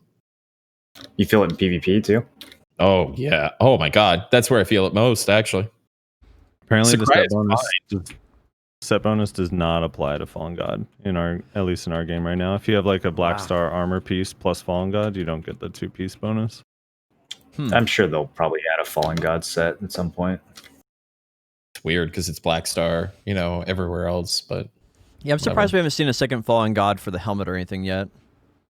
I figured It's we got to kind be coming soon. I kind of thought we would seen that. Let's see, what was the other thing to mention here? Oh yeah, Blackstar gloves, which are basically a combination of Bed's gloves and Libras. So that Really? So they didn't model it after one or the other? it's a combination of both. I haven't That's looked at actually I haven't looked at all the entire stats on it. But that's what people were telling me in my chat. I didn't. Do we have a link to the stats? Because I want to. That sounds. Hold on. I don't think it's Libra at all. I think it's literally just pure Begs, because they're missing all the evasion. It's literally DR. It has the extra DR that Begs has, and it has the accuracy Begs has. Does not have the same evasion. It as has the Libra. HP add-on on it though, right? Is that what that is? 200%, 200 HP or something like that? It's probably from the Kaffir's levels, isn't it? Yeah, that's from the Kaffir's levels. Here I'll link it to you guys. Yeah, I'm predicting this is a straight up Beg clone, because the helmet was a straight up Gaiath clone. Yeah. Well, at least the helmet had. Here, I just put it in the guest chat. At least the helmet though has the DR of Griffin, but the HP of Gaiath, but it didn't have the resist of Griffin. But this is like literally just an exact Griffin, or is that just also from the Kaffir's levels? No, it has the base DR of Griffin. It matches the DR at the same Kaffir's level.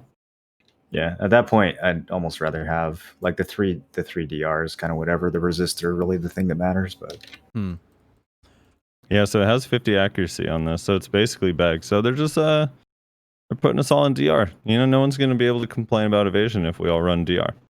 Well, if they upgrade this into Fallen God, then it'll just be the non-Kaffir's version of getting your gear, right? Well, the real question is going to be, will there be one version of Fallen God or two? And I wonder if they haven't even figured that out yet internally. Probably not. I mean, they only have one piece out. Everything's going to be Fallen God. Like everything, all the armor is going to be able to be upgraded to that. I was kind of hoping like it'd just be the chest piece and it'd be like this big long grind and a couple people would get pen, but we're all just going to be like hard capped at some version of Tet Fallen God for all of our spots. Well, the more they keep pushing this Black Star armor thing, the more they're pushing people towards buying crons from pay to winners. And I think that's going to be a dangerous road if they continue doing too much of that without lowering the price from the cron vendor. Or like the NPC, because I was like, I just like the demand is already sky high for crons, and I don't know, I don't know what I really think about it all. I don't think they want people in multiple builds. I think they want everyone in one set of armor, just like BDO Mobile, and they're gonna get us all in Fallen God, and then a year or two later they'll be like Super Fallen God, and then Mega Fallen God, and whatever the next thing is. Sure. Mega Fallen God. Speaking of Fallen God refers to, I believe, Hadum in the lore, and Hadum's realm. They updated the bandits portion of it in Serendia, so they added a mechanic where as you kill the bandits in Serendia, you get a higher and higher bounty on your head until eventually, like the mobs, like I guess you summon some type of elite. Baragi himself spawns up. Yeah. Oh, Baragi. And Himself. Mm-hmm. So I think it's actually pretty cool. I do think it's pretty, other than the mechanic for the grind spot, I do think it's pretty low effort because they didn't mention any loot or anything for it. So I'm really curious what that's going to look like because that's really going to determine if it's a good or bad grind spot. Right. So the loot itself is worth 15k, drops dust right now. They said that they're still working on what the loot is going to be for the boss. So when the boss dies, he leaves a treasure chest. You kill the chest and get a reward. But they said that they haven't 100%. Huge opportunity here with just making it another loot spot. They're missing a huge fucking opportunity. They need to add an adventure journal where you go and you kill X amount of these and you get some stats from it. That would be way more satisfying. Yeah. Well, they And they mentioned could do that with every one of the Hadum spots. There could just be a Hadum adventure log where you go to like 12 different spots and you farm extra DR, extra accuracy or something. they kind of did mention something like that. Not a journal specifically, but they said that there's going to be drops that augment Black Star equipment that would be good. Yeah, exclusive like to the power Hadum up server. your Black Star gear by farming these things. That would be sick. Yeah. I just don't know what. And that would really be like the Caphras version for Black Star then, which would be pretty Yep. cool. And except, instead of having an order on the market that gets filled once a week, you would actually play the game. Well, I mean, the Caphras pre-orders have been going through really, really easily now. That's not the point, Potion. Oh, excuse me. Yeah, but I mean, yeah, you get the grind for it now. That'd be great. I'm just trying to make grinding in this game fun again, dude. Like, There's yay, so I get much- silver and I can buy everything off the market. Wow, how interesting. Like, just give me something else to do. I would like them to remove the Some video self-found, please. new necklace. What's it called? Deborka. I wish they would remove that from the marketplace. I think that should just be a you grind for it type item. It's not on the marketplace, so you grind for it. Listen, remove the option of selling it. Biohack's about to go there and grind and make tets and sell them for profit. That's what he's about to do. What? Yeah, he's gonna make. He's probably gonna make his own pin first, and then he's gonna sell tets for profit. Because the enhancing for profit along with the grinding for profit there is going to be really good. They're like 54 bill, and you can make them easily. Yeah, if you can get them, the margin of It's like Tet like, Black Star, but it's like Tet is Black Star probably- compared to like Pin Zarka. That's what it is. Yeah, that's true. Thanks, Biohack. But yeah, so before bias. Biohack ruins the marketplace, we got to make it where they can't sell them, right? Well, if people get their hands on before the tats. new AP accuracy neck hybrid that comes out in Odalita Part 2 that makes Debo useless again. It's true. I hope he sells a bunch of tats and people that quit the game roulette their tat Debrekas and they go pen so I could buy one. Oh, that's a good idea, actually. Then I don't have to grind there. I like that. Next topic is the reverted the wizard and witch heal changes. So not sure what happened, but apparently the Koreans didn't like that. Wait, what? Yeah, it's back to being a percentage now. From it went from being a flat to back to being a percentage. Did you read that on there? Am I understanding that correctly, Frosty? No, that's just the one that still is heal percentage that they just changed the wording on it. Because they had 3 heals, one of them stayed percentage based, I believe. Let me double check the note though. But no, they didn't revert the changes. It was like a different, I think it was just a tooltip change. Oh, okay. Let me make sure. Hold on. Class changes. Wizard and Witch. The description on healing aura 1 through 4 changed as follows. So before the change was recovers percentage of HP and MP either to self or friend. Now it says recovers percentage of HP to self and 1 friend, and recovers percent to self. So it's just like a tooltip change. Okay. I'm glad that I had you here for clarification. Yeah, and then they changed the mana arrow thing also, which is basically just a tooltip change where you recover mana back, the absorption thing. Okay. I didn't realize they had 3 heals, bro. I didn't realize they had 3 of them. Yeah. And they got a bunch of them. They're the best support, frontline, tank, range, DPS class in the game, dude. Sounds balanced. Let's move on then. They added an addition to the Black Spirit dice game, where if you like, I don't know exactly how it works. I couldn't understand the translation of it, but they're adding a new part to the Black Spirit dice game. Did you guys see that? Yeah, they're adding some new cards that I don't fully understand, but it looks like you'll be able to pick rolls or spaces or something based on where you land. I don't know. It looks kind of like Wheel of Fortune. When you land on a space, you can pick up the card and use it later. Are they making the dice game bloated too? Like, dude, the dice game is so laggy. I've already had multiple times I roll the dice and I don't see what my roll is, and I just get a reward. I never see what mine is. And so we have to trust these people that we're getting the right dice rolls.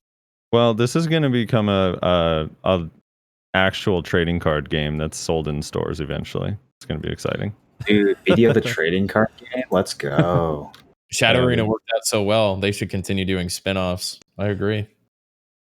One of the I think what they're going to do is they're going to make it where you can play it on your phone and they'll mail the loot to your BDO account, and you can. So it's called Arcana system, and it says it can be obtained from a special platform during the Black Spirit adventure, and it's a card type content you can get that'll help when you want to move to a desired space or complete the Black Spirit's adventure. I guess it just like puts you on certain spaces when you want to use the card. So it's sort of like a get out jail free card in Monopoly, but has unique applications to BDO then and their little mini game. Sounds like interesting.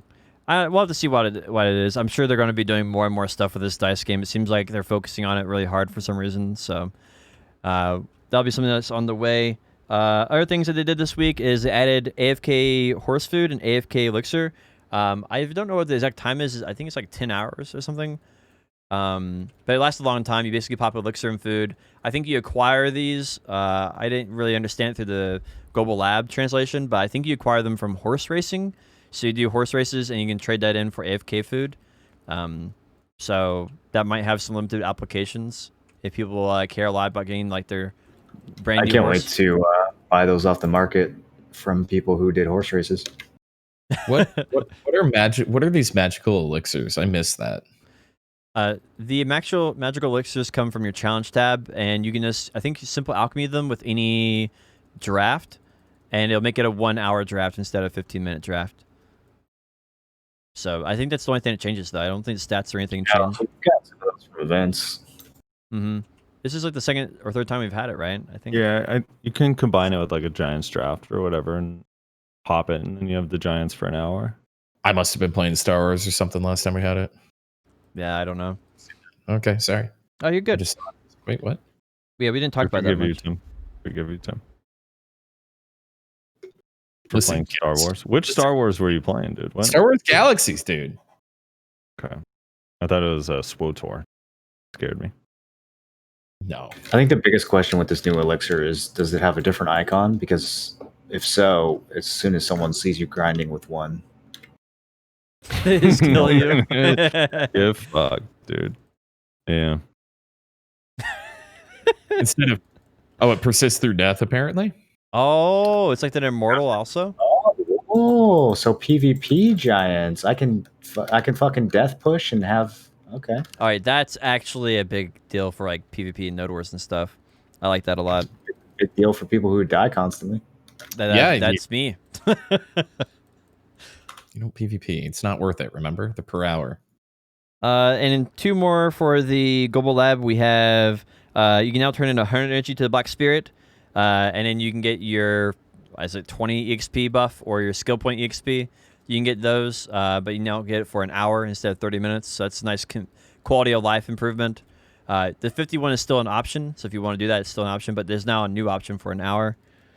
And then they have new tomes, and again, the Google Translate on this slaughtered me, but you can now do I think it's the Alston's Journal, Caphras Journal, and once you've done that, you can actually go through a quest line and upgrade your tome, and this tome gives you additional benefits from grinding. I think. I'm not really sure. So there's 3 different ones. So in place of the Chenga tome, you can put one that gives you contribution EXP up plus 10%. There's the Tome of Nature is life EXP plus 10%, and then the Tome of Destruction is skill EXP plus 20%. It's like 3 different books. Contribution. You can put in that slot. I wonder if that works. Contribution was huge. I wonder if that works with Witch's Delight. Yeah, sure. That'd be awesome. Should we talk about Karanda's Heart? Karanda's Heart's new. Yeah, should I sell my Garmoth or what? Yeah, definitely. I don't know what this is going to be worth. I don't know how much this is going to be on the marketplace. Well, it seems like it's a new player option, isn't it? Garmoth and it starts dropping, then increase supply, decrease of price, right? Yeah. It's only 1 crystal slot. Can you live with just 1 crystal slot? I think it's a line break, dude. I think it has 2. If you look at it closely. I don't think it's 2. You don't think it's 2? No, it's definitely 1. It's definitely 1. Yeah. It's 100% 1 and 3% critical hit strike. Yeah, it's just the same thing as Garmoth, but it's a weaker version of it.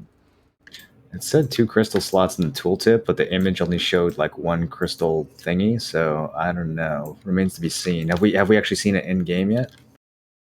No, because it only drops from the new Tempest Siren Karanda that we don't have yet, which is like the nightmare version of Karanda, I guess.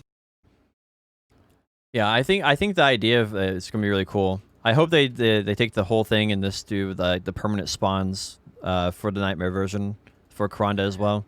But it's got the same stats on the offhand, right? I don't know. It only shows it in the Awakening. I think you can actually only use it in the Awakening weapon. Yeah, I doubt you can use it in offhand. Yeah, it doesn't show, at least in the Global Lab notes, it didn't show that you can use it. Maybe I saw a mistranslation then, because the one I saw had pretty much the same tooltip as Garmoth. Yeah, it's the same tooltip with Garmoth in the Awakening weapon, but I don't know. Anyway, we'll have to see when it comes out. It makes sense that it drops from Karanda. It works in only Dandy because Karanda drops Dandy. It seems like that would be something that would synergize really well, just like the Nightmare Zarka giving you up to Tet, right? So instead of getting you up to Tet from Karanda, I think this is their solution. How much does it have to be in the marketplace for you to actually recommend it to someone instead of a Garmoth Heart, like to save money? Ooh, like a price-wise? Yeah. Probably for a new player, I'd say like $1 billion silver, like $1 billion for a new player. For a veteran player, maybe up to $3 billion. It's gonna be kind of dumb if it's super expensive. Just might as well save for Garmoth. I can't imagine it. I imagine their goal is to keep it around the same price as a Tet Zarka, because that's supposed to be the grand prize for Nightmare Karanda. The grand prize for Nightmare Zarka is a Tet Zarka. So it should be around the same price. It's not really up to them unless they like hard cap it. Like the market will decide what the price is. Sure. But I feel like that's what their goal would be, somewhere between like 1 to 3 billion. I feel like that's like the goal price. I don't know. If it's 3 crit and 1 crystal slot instead of 3 crit and 2 crystal slots, I think people will easily pay like at least half the price of a Garmoth for that. No one's gonna list that shit for $1 billion. People are going to max order that immediately. Sure, but how many people are veteran players that need that? I don't know. I think most veteran players already have one. The point is, like, how much are you? If you can pay $4 or $5 and you get the same thing minus one slot, people will do that. Like, why wouldn't they? It's a good value. Hey, does it work in Black Star Awakening Weapon? That's what we need to know. These are the important things. Figure it out. That's it for Global Lab. Other than that, we have other topics. We already talked about Doom. We can talk about that again. Cyberpunk 2077 got delayed. And I actually, before we get into that, I'd like to talk to our guest a little bit about his podcast. Sure, go ahead. So tell me what it's been like co-hosting a podcast for 2 years. How did it get started? Tell me a little bit about your experience as podcast host. All right, so I was doing my normal thing. I was grinding, and I was in a mutual Discord with Reslar, and he randomly hopped into voice, said, "Hey, Frosty, you want to start a podcast or something?" I was like, sure." He's like, "All right, cool. What should we name it?" And then we like sat there, and like all of our friends said every name we came up with was shitty, and then someone came up with the value pack, and we're like, "All right, we'll call it that." And then we tried it out, and it was mostly supposed to be, because me and Reslar literally argue all the time, so we can't really be in the same Discord too much because we fight too much. But that was kind of the premise. It's like, well, we'll just sit there and fight, and maybe it'll be entertaining. And then I feel like as the show has gone on, Reslar plays BDO less and less and hates it more and more. But no, it's been fun, man. I don't know. It's been we're going on 2 years now. We added Nyashi almost a year ago now. It's been like 8 months, and he's been a regular on the show as well, which is fun because he's like one of 4 Maywas, so it's always fun to tease him about that. And I take a shot every time he cuts you off with "yeah." Yeah. Well, we let him try to read the comments once, and that was my favorite episode. And that's where we learned why Maywas have only a 1-button movement combo. I need to know what episode that was. Yeah, I gotta do some digging and find out. But yeah, it's been fun, and you've been on it. It's like we just, I don't know, we didn't have much structure. We've changed like the structure a lot, and now it's kind of like we have a guest, we just interview the guest, and then when we don't have a guest, we just talk about all the new shit. And it generally is a list of things Reslar hates that's coming that I'm excited about. You play a lot of this. You play a lot of BDO. You're like, sounds kind of always excited about. I am. I'm the BDO White Knight, dude. I'm tried and true. I can live with it. You know, there's things that I hate, but overall, I think it's actually. I mean, everyone. It's the strangest game in the history of all games that I've ever played. It's the only game I've ever played where every time someone stops playing, whether they take a break, they go to school, they immediately have to like go into Reddit and tell everyone how much the game is absolute shit, and they spent 4 years playing. Like every other game I've ever played, people are like, dude, Terra was so much fun, or Blade and Soul was so much fun. I loved WoW growing up, and like Black Desert's always like, no, it's fucking trash, dude. Fuck that game. And then they always come back, which makes it even more weird. Oh, so.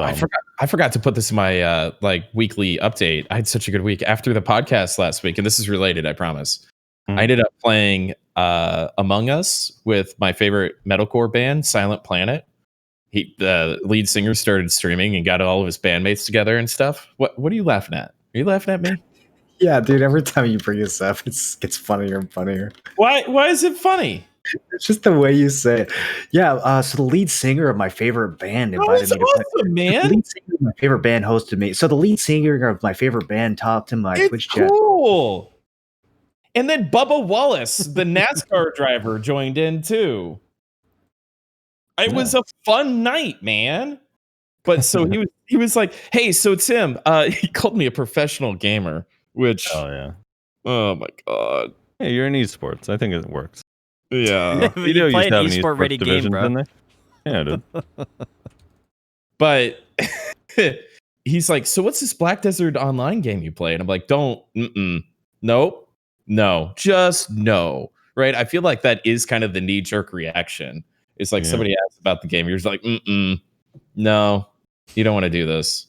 I don't feel like I'm going to Reddit or something about it, but that is a good point. But anytime somebody asks me, I'm just like, don't do this to yourself. Anytime one of my friends asks me about this game, like IRL friends, I'm like, nah, dude, don't worry about it. No. You guys are all too negative about this. Chat, everybody listen, you can definitely play Black Desert. It's a wonderful place.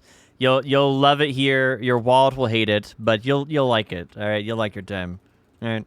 I mean, it's super That's why fun. Tim's still playing. It's super addicting. There's a bunch of shit to do. It's just like the problem is for me, it is a huge time sink. So like whenever someone that plays video games all day, every day asks me, I'm like, it's an awesome game. You'll love it.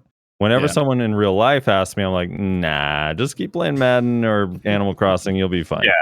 People in Twitch chat ask me, I'm like, yeah, you're on Twitch, you like games, you play other MMOs, play Black Desert. But it's like whenever a normie asks me about this game, I'm a complete non-starter. Don't even know. I don't even talk to normies. Maybe that's why I don't understand. Oh, yeah. When people say like, I've played a lot of games like this. I played Skyrim. Like, yeah, no, just stick to Skyrim. Download some new mods. You're gonna be fine. But I do love the game. I think it's an awesome game. I enjoy running in circles, killing mobs. I enjoy the PvP. I enjoy that. I mean, I wish there was some ranked PvP, obviously, but I do enjoy like there's a sandboxy competitiveness to it, where it's like even though there's not actual competitiveness, people kind of compete and try to be like, oh, I'm the best this, I'm the best that, and it's kind of fun. Make it what you want to make it. Yeah, there's like an underlying competitiveness to everything. It's like I'm the little 50 guru cooking. You're like, oh well, I grinded 2,000 hours at Sausins. I feel like you're talking to NPCs. It sounds like you're doing NPC voices. Like, how do you like the game? And the guy in Florin is like, I grinded Sausins.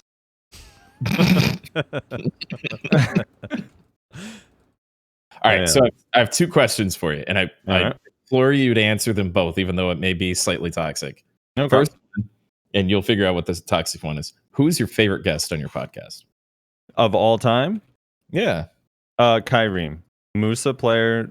He's super eloquent, well-spoken, super smart dude who actually goes out of his way a lot to test stuff. So when he's discussing when something is a problem or something is good or bad on the Musa class, for instance, which is a very polarizing class because a lot of complainers. But when he talks about what's wrong with the class, he's very eloquent and you can believe what he's saying because he actually like thoroughly tested stuff out and he's not just raging and complaining.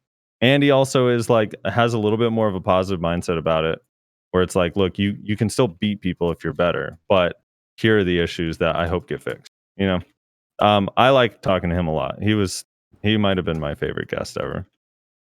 I'm sorry, we have a reoccurring thing that happens called Moreland sneezes, and I just want to shout out. It's a big deal every time. You guys don't sneeze. Kept your headset on this time, man. I'm proud of you. Well, it's a big deal because it's how they power the entire state of California. I knew if I let the headset fall down, you would stop the podcast and talk about it. So I purposely caught my headset this time, and you brought it up anyways. But you sneeze so hard your headset falls off? That's just not a very tight-fitting headset. I don't know. Dude, what kind of pussy-ass sneezes do you guys have, huh? What kind of beta male sneezes are you producing where your headset doesn't even fall off?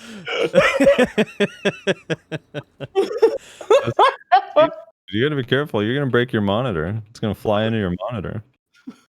You're doing me a favor. So I am of the opinion that like Musa needs like a complete rework. Do you think that that's like a really outlandish opinion? Or did this guy have like some like if you just change some modifiers, it'll be fine? What do you define rework in how you mean it? Because like Nyashi says Meiwa needs a complete rework, and then when I listen to what he says, it's basically just modifiers. I mean, start from scratch, like a different weapon. I don't know. I mean, I don't think it needs that. I feel like they're just kamikazes, and I don't know if that's really fun to play or to play against. You just go in and hope you win, and that's it. I think that Musa Meiwa needs did you ever, if anyone ever played Meiwa, they Sleet Steps before the CC change was an iframe on a separate cooldown. So you shift A or D to move to the side, and it got changed to super armor. And then Musa didn't really have this skill, but their biggest complaint is that Chase iframe doesn't work very well. So I feel like they need to make Chase super armor the whole way through, no matter what, and then give them just a completely separate iframe on its own cooldown that is reliable and iframe from start to finish that they can use to like evade grabs or whatever they want to evade. Because right now it's like they're just chasing and they have to keep track of this cooldown, but they have to use Chase for everything. So it's kind of a difficult thing to manage. And then the other thing is stamina in combat is rough for them, and I sympathize with them on that. Like their kicks and refloats and like a lot of skills during the combo cost stamina, so they have to keep a ton of stamina available in order to actually finish somebody off. So that I think kind of sucks. But overall, I think it's kind of I don't know. Mewas are kind of Mooses are kind of babies for the most part. The thing that I feel like is different between Musa and Mewa is a Mewa can catch me and a Musa can't. Like for a class that has no grab, they just, unless they can just blast through my block because they have 309 AP, I just feel like Musas are so fucked when they fight against block classes. Like, yeah, what can they do? Whenever I'm fighting against a Mewa, I feel like they have these quick like stiffens or catches they can use, and I feel like Mewa or Musa just has way fewer options to do that. Yeah, there's definitely an element of that. And I don't know, it's like Guardian, for example, is one of the ones that's like just brings it out into like how obvious it is that it sucks that Musameo don't have a grab. But I don't know if that's so much a grab issue as like maybe some of those super armors should be frontal guards so there's some risk. When fighting has a grab in Shadow Arena, dude. Like how insulting must that be to like a regular Musa player? Put up the old Shadow Arena and they have a grab there. Anyway, so who was your least favorite guest? My least favorite guest. I'm gonna try to. I have to try to think about this. I think it's funny because he was my favorite, one of my favorite guests for the first half of the show when we had Norelio on. He was super entertaining. He had really cool answers to the questions. I felt like everything went really well.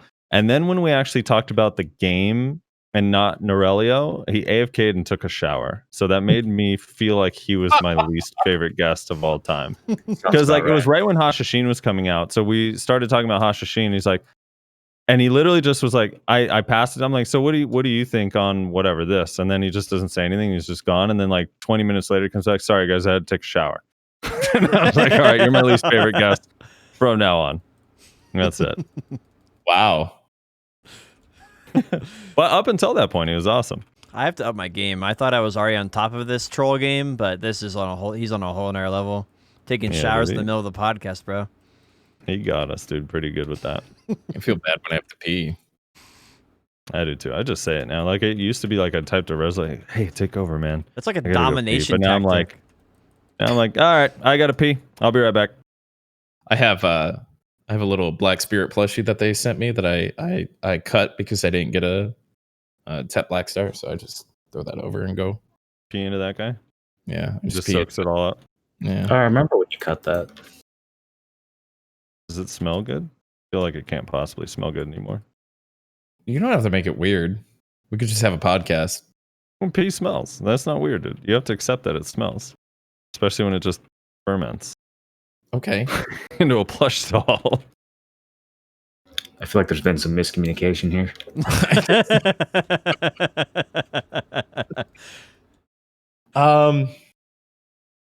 How about the dynamic? I want to ask a couple more questions about the podcast. Right. How do you feel about like adding Nayashe? Did you feel like you really needed a third person? Would you ever add a fourth, or do you like we have 3 people and adding a fourth we really like? Is that kind of the same thing there, or like did it feel weird doing a podcast with 2 people? I feel like that's what I really want to ask. I feel like that's a telephone call. You did that for like a year, right? Yeah. I liked the 2 people. I was skeptical about adding a third, just because like I don't know, older shows, I feel like a lot of podcasts are different game podcasts. When you have too many people, like people just start talking over each other so much. And I try to mitigate that a lot. Like I'll sit and try to listen to someone's entire sentence before I jump in if I can. Although I have stepped on Moreland like 20 times. We started kind of at the same time, so I apologize. But yeah, I don't know. I feel like with too many people, it can get crazy. I think 3 is pretty good. And Nayashe, and Rezlar both. They don't talk that much unless they're super passionate about it. So I'm kind of a little bit like leading the show. You do carry it to them because they have very very different opinions than me on a lot of stuff. So that dynamic works out. But no, I think it's good. I think 3 is fine, and then we had a guest in, and it's cool like that. What do you find talking wise? Like, do you think that adding 3 gave you a little extra room to think and breathe and stuff like that? It gave me more time to pee and refill my drink for sure. Nayashe is actually like, it's so funny because Nayashe is also kind of like oddly polarizing, even though he's one of the nicest people. Because like when he gets mad, he gets really mad, and then he like has a problem with someone, and he's friends with Shaky Bay, and a lot of people hate Shaky Bay. But like Nayashe's personality. Hold on. I didn't hear Moreland. He got garbled. What'd you say? Oh, I was just saying, I think it's literally just the association with Shaky. I was just it's the association because his personality is nothing like Shaky at all. He actually but he really loves PvP, but he's PvPing exclusively on Arsha, and he really doesn't shit talk except for like playfully to make the person he's fighting laugh. You know what I mean? Which is what's so funny. But I actually see people misconstrue it so much. And he's like, "Hey, this guy just shit talked me on Arsha." I'm like, "What'd he say?" He just said like you're really bad, LOL, and put a smiley face. I'm like, no, he's actually like trying to make you laugh, like as a joke. That's a great joke, to be fair. Yeah, it's a bad joke. Hey, he's not you a like funny my joke? guy. Hey, you're terrible. Yeah. But no, I think the dynamic's cool. It's cool with the third person, and his perspective is very different from Rezlar's, which is very different from mine. Plus, we had to get a non-grab class playing person in there to kind of balance things out because grab's a heated issue. BDO. Yeah, I don't think necessarily grabs are a bad thing. It's just that they're overpowered because of the overuse of super armors, right? So if you add like so many super armors, then of course everybody who has a grab is going to feel more powerful when they have an exception to the CC rule. I actually agree with Potion on PvP for once. I think it's gotten worse recently because, well, 1, Guardian, 2, Succession Valkyrie, and like for a while Succession Warrior when people were playing it. But when there's not openings available, it makes grab more powerful. It's just like, and I don't know why they keep making classes with fewer and fewer openings. Like the whole super armor block thing is really hard to get around. At least with Guardian, they can't move with it, but it's like, I guess they can in Pre-Awakening, but I don't know. Yeah, it's kind of tough.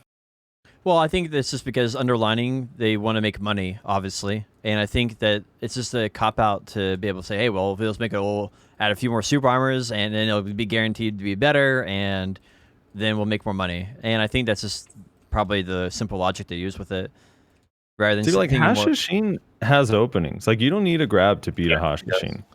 Yeah, I think Hashin is probably one of the most balanced classes PvP wise that they've made in a long time. I actually really enjoy how he plays in PvP. The question is, do you think they'll make as much money off Hashashin rerolls as they did off Guardian? Probably not even close. Well, and I think part of that is they never went back and nerfed Guardian to where I think it should be, really. And all it would be is like removing a super armor into a forward guard or something. So I had Sphero come into my chat after he was a guest on your podcast. Mm-hmm. And he literally made me listen to the first hour of his episode. Yeah. So I'm trying to figure out, I need to ask you, do you just hate Sphero or like warriors in general? Me personally, dude, I love Sphero. And I'm indifferent on warriors. Like you guys were like, no. I had to pass it to Nayashe. Yeah, Nayashe made the claim. So we had like a random for fun. I think we had Ellie on the podcast, and she threw a question at us at the end and said, if you could remove one class from the game right now, what would it be? And Nayashe said warrior. And then the very next week, we had Sphero on. So I brought it up, and I wanted Nayashe to explain to us in front of Sphero why warrior should be removed from the game. I don't agree with it at all. But he was super adamant about it. You went in on that. You talk about him being weirdly polarizing. And I'm like, I played Warrior 3 years ago, and I was like taking off my shirt ready to fight, like. Imagine not saying wizard. Holy shit. I would say wizard because at least you got rid of 50% of the problem. Right. That's the thing that was so crazy. It's like That was and good. like even for Maywa, the thing I get like Warrior's fast. So his reasoning was like Warriors are really fast. They're really protected and they have a lot of CCs and they have the slow debuff and they have a fast grab. There's like all this stuff. But Warrior, even compared to like Guardian, like I thought he would have said if it's going to be super like Maywa biased, I thought it would be Guardian or Awakened Mystic or something that's like has really hard to find an opening on. Whereas like I just feel like Awakened Warrior, like Maywas can still CC Awakened Warriors. Not saying it's easy, but compared to Guardian, where there's literally no opening. So I was surprised by it too. That's why I wanted to hear his explanation. I like Warrior and Sphero. And Sphero's video edits are insane, by the way. Yeah. I like him because he put me in his video. Yeah, he put me in there too. I didn't give him express written consent, but whatever, he did it anyway. Strike that shit, man. I'm just kidding. It's fine. It's fine. No, I'm sure he'll put up a video with the rest of those duels eventually. You guys put on like a really cool podcast, and like the Warrior thing with Sphero just got like real weird real quick. To the point where he came in, he was just like, "Hey, I feel like I got accosted on this podcast. What do you think?" And I'm like, yeah, she's like, really got something either against you or Warriors or both, or it's just funny. It was funny too, because one of the changes that he said that would help Warrior in large scale, because I think like most people agree Warrior is really strong in 1v1, maybe in 2v2, 3v3, but in large scale it still struggles because it has, it's melee and wizards exist. So it struggles, and I was asking him what they could do differently, and he said give Solar Flare super armor, which just pissed everybody off. Lo and behold, Bond skills come out, and now Solar Flare's getting super armor. So I think he said frontal guard, actually. Give frontal guard back because it used to have frontal guard. It never had frontal guard. Yeah, I never had frontal guard. Overwhelm didn't have frontal guard, but Solar Flare had frontal guard. No, Armor Break had frontal guard. Solar Flare never had forward guard. I hope they never add bonds. Solar Flare wasn't even super armor. It's just because of the lingering, right? You would block it. You would get the lingering super armor, and then you would. That's what it was. Okay, that's what it was. Right, so you would block dash block, so you'd have that lingering super armor. That was egregious. I can't believe that actually existed in this game. It's crazy to think about, right? And think of CC changes never happened, and Guardian existed in that state too. Like, oh my god, it's kind of crazy. I mean, maybe more you. How do you feel about it? Because my argument with the Solar Flare getting super armor wasn't so much a balance thing, but if I was a Warrior, I feel like Solar Flare is so fast that's not really like the main thing that you'd be getting caught out of. I'd rather have something else. Engaging is the issue. I think disengaging in large scale is the issue with Warrior. Like once you're in, you're not getting out. You're just gonna die. Right. Well, it's the same with Phoenix dive or some bullshit skill to just Alt F4 when the fight's going bad. Yeah, I feel like that's the problem with all melee classes, because the long range damage, you're taking damage on the in and the out. And so you have to go in, get a kill, and then go out, and while taking damage the entire time. It's just not reasonable. All these other melee classes can iframe spam, just dance their way out. Like with Warrior, you've got your head chase, and then you're pretty much open to get CC'd. That's always my response whenever a Moose or Maywa tells me that they want to give them a grab. I was like, you guys can have a grab, but then they have to change the name of chase to head chase, and it's an iframe only every 2 seconds. Yeah, exactly. It's good. I like that, actually. Live that tough life, dude.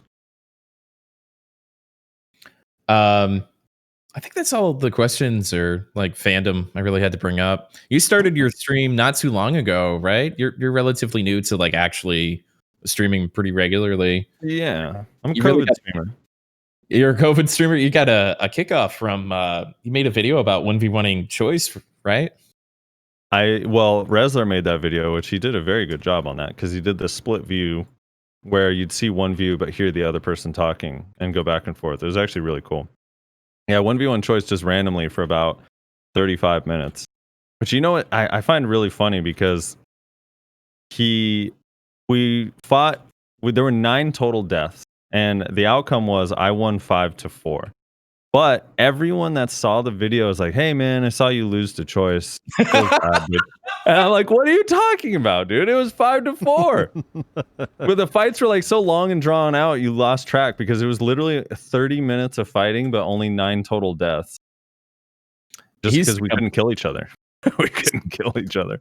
Used to do. Can you guys not catch each other, or can you not one combo each other? No, he went to the full. He put on his centaur belt and Sissel neck, so he was like 285 AP and 40 something DP. So I couldn't one combo him, and he couldn't one combo me because I'm also like 363 DP at the time. So it was just funny.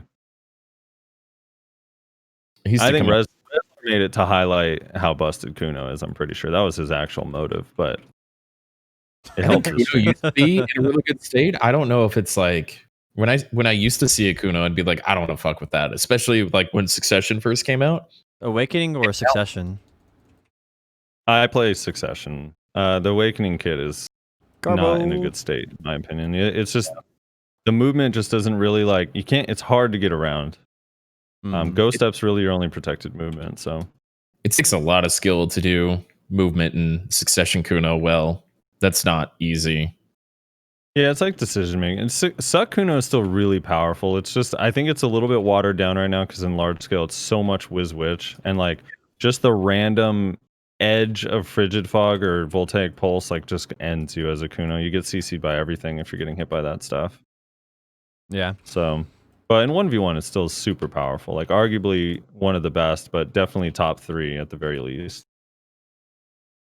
What would be your top 5 for 1v1s? In order or just all? It doesn't matter which order. It doesn't matter. People would argue about the semantics of what order, you know. Yeah, I think Sork, Kuno, Ninja, Striker, and then the 5th is kind of where I struggle. I guess Warrior as well would be up there. So maybe those 5. Yeah, I feel pretty confident about those 5.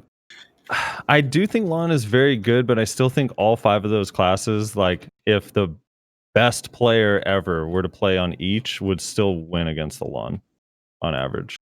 Yeah, I think that's true. The main thing is just catching it. If you can figure out how to reliably catch a Lon, then you win. On the lower end, an Awakened Lon is going to farm. Like a bad Awakened Lon is going to just completely wreck a bad Awakened Warrior. Whenever I grab a Lon, I get this weird message that says it's a void status or the target of the actual location is invalid. So, I mean, I'm probably not good at the game. There's something I'm clearly doing wrong. I haven't figured out what it is. Mode. Yeah, dude. In a void mode. The world's best message. Yeah, that's I don't know. I'm in California. I don't know if I've ever seen that message pop up, but everyone tells me they get it when they're fighting me, so. I've got 19 ping and I get that message. Yeah. I don't know. Sork, I feel like people Sork the balance has changed so much and Wizard is so prominent right now that's the main focus and it should be, rightfully so, but people forget how strong Sork is, man. And now that people are playing Awakening again, like Frosty. Hard, oh my god, dude. Go ahead, Potion. So that you sure? Dear. I just think it depends on the gear for Sork, though. That's all I was gonna say. I think if you're in like the upper echelon of gear, the top 1% of the 1%, then I think Sork's weak. But I think if you're like at the 269 to 280 area, then I think Sork's really overpowered in that area, just because of how the game's balanced, that AP brackets. I'm curious what Tim was about to say. Nothing. We get into Sork conversation. We just love hearing Potion talk about how Sork isn't completely and clearly fucking busted. Dude, I mean, we don't have to have a debate about it, but let me just elaborate here a little bit, all right? So, please.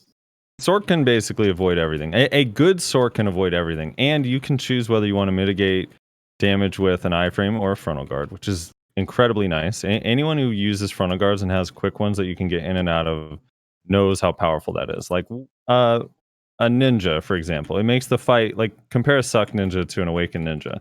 That frontal guard makes fighting a wizard so much easier because you can just completely negate the damage, recover stamina, and then the next time you go step, you get your shield back.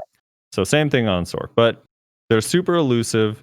And on the low end, their damage isn't great on the low end, but I think that Sorks are slowly starting to realize that they have to basically use a DR build, and it's just kind of like the most efficient thing to do for them, so they can run 2 accuracy accessories and maneuver and still be like 300 plus AP and blow people up.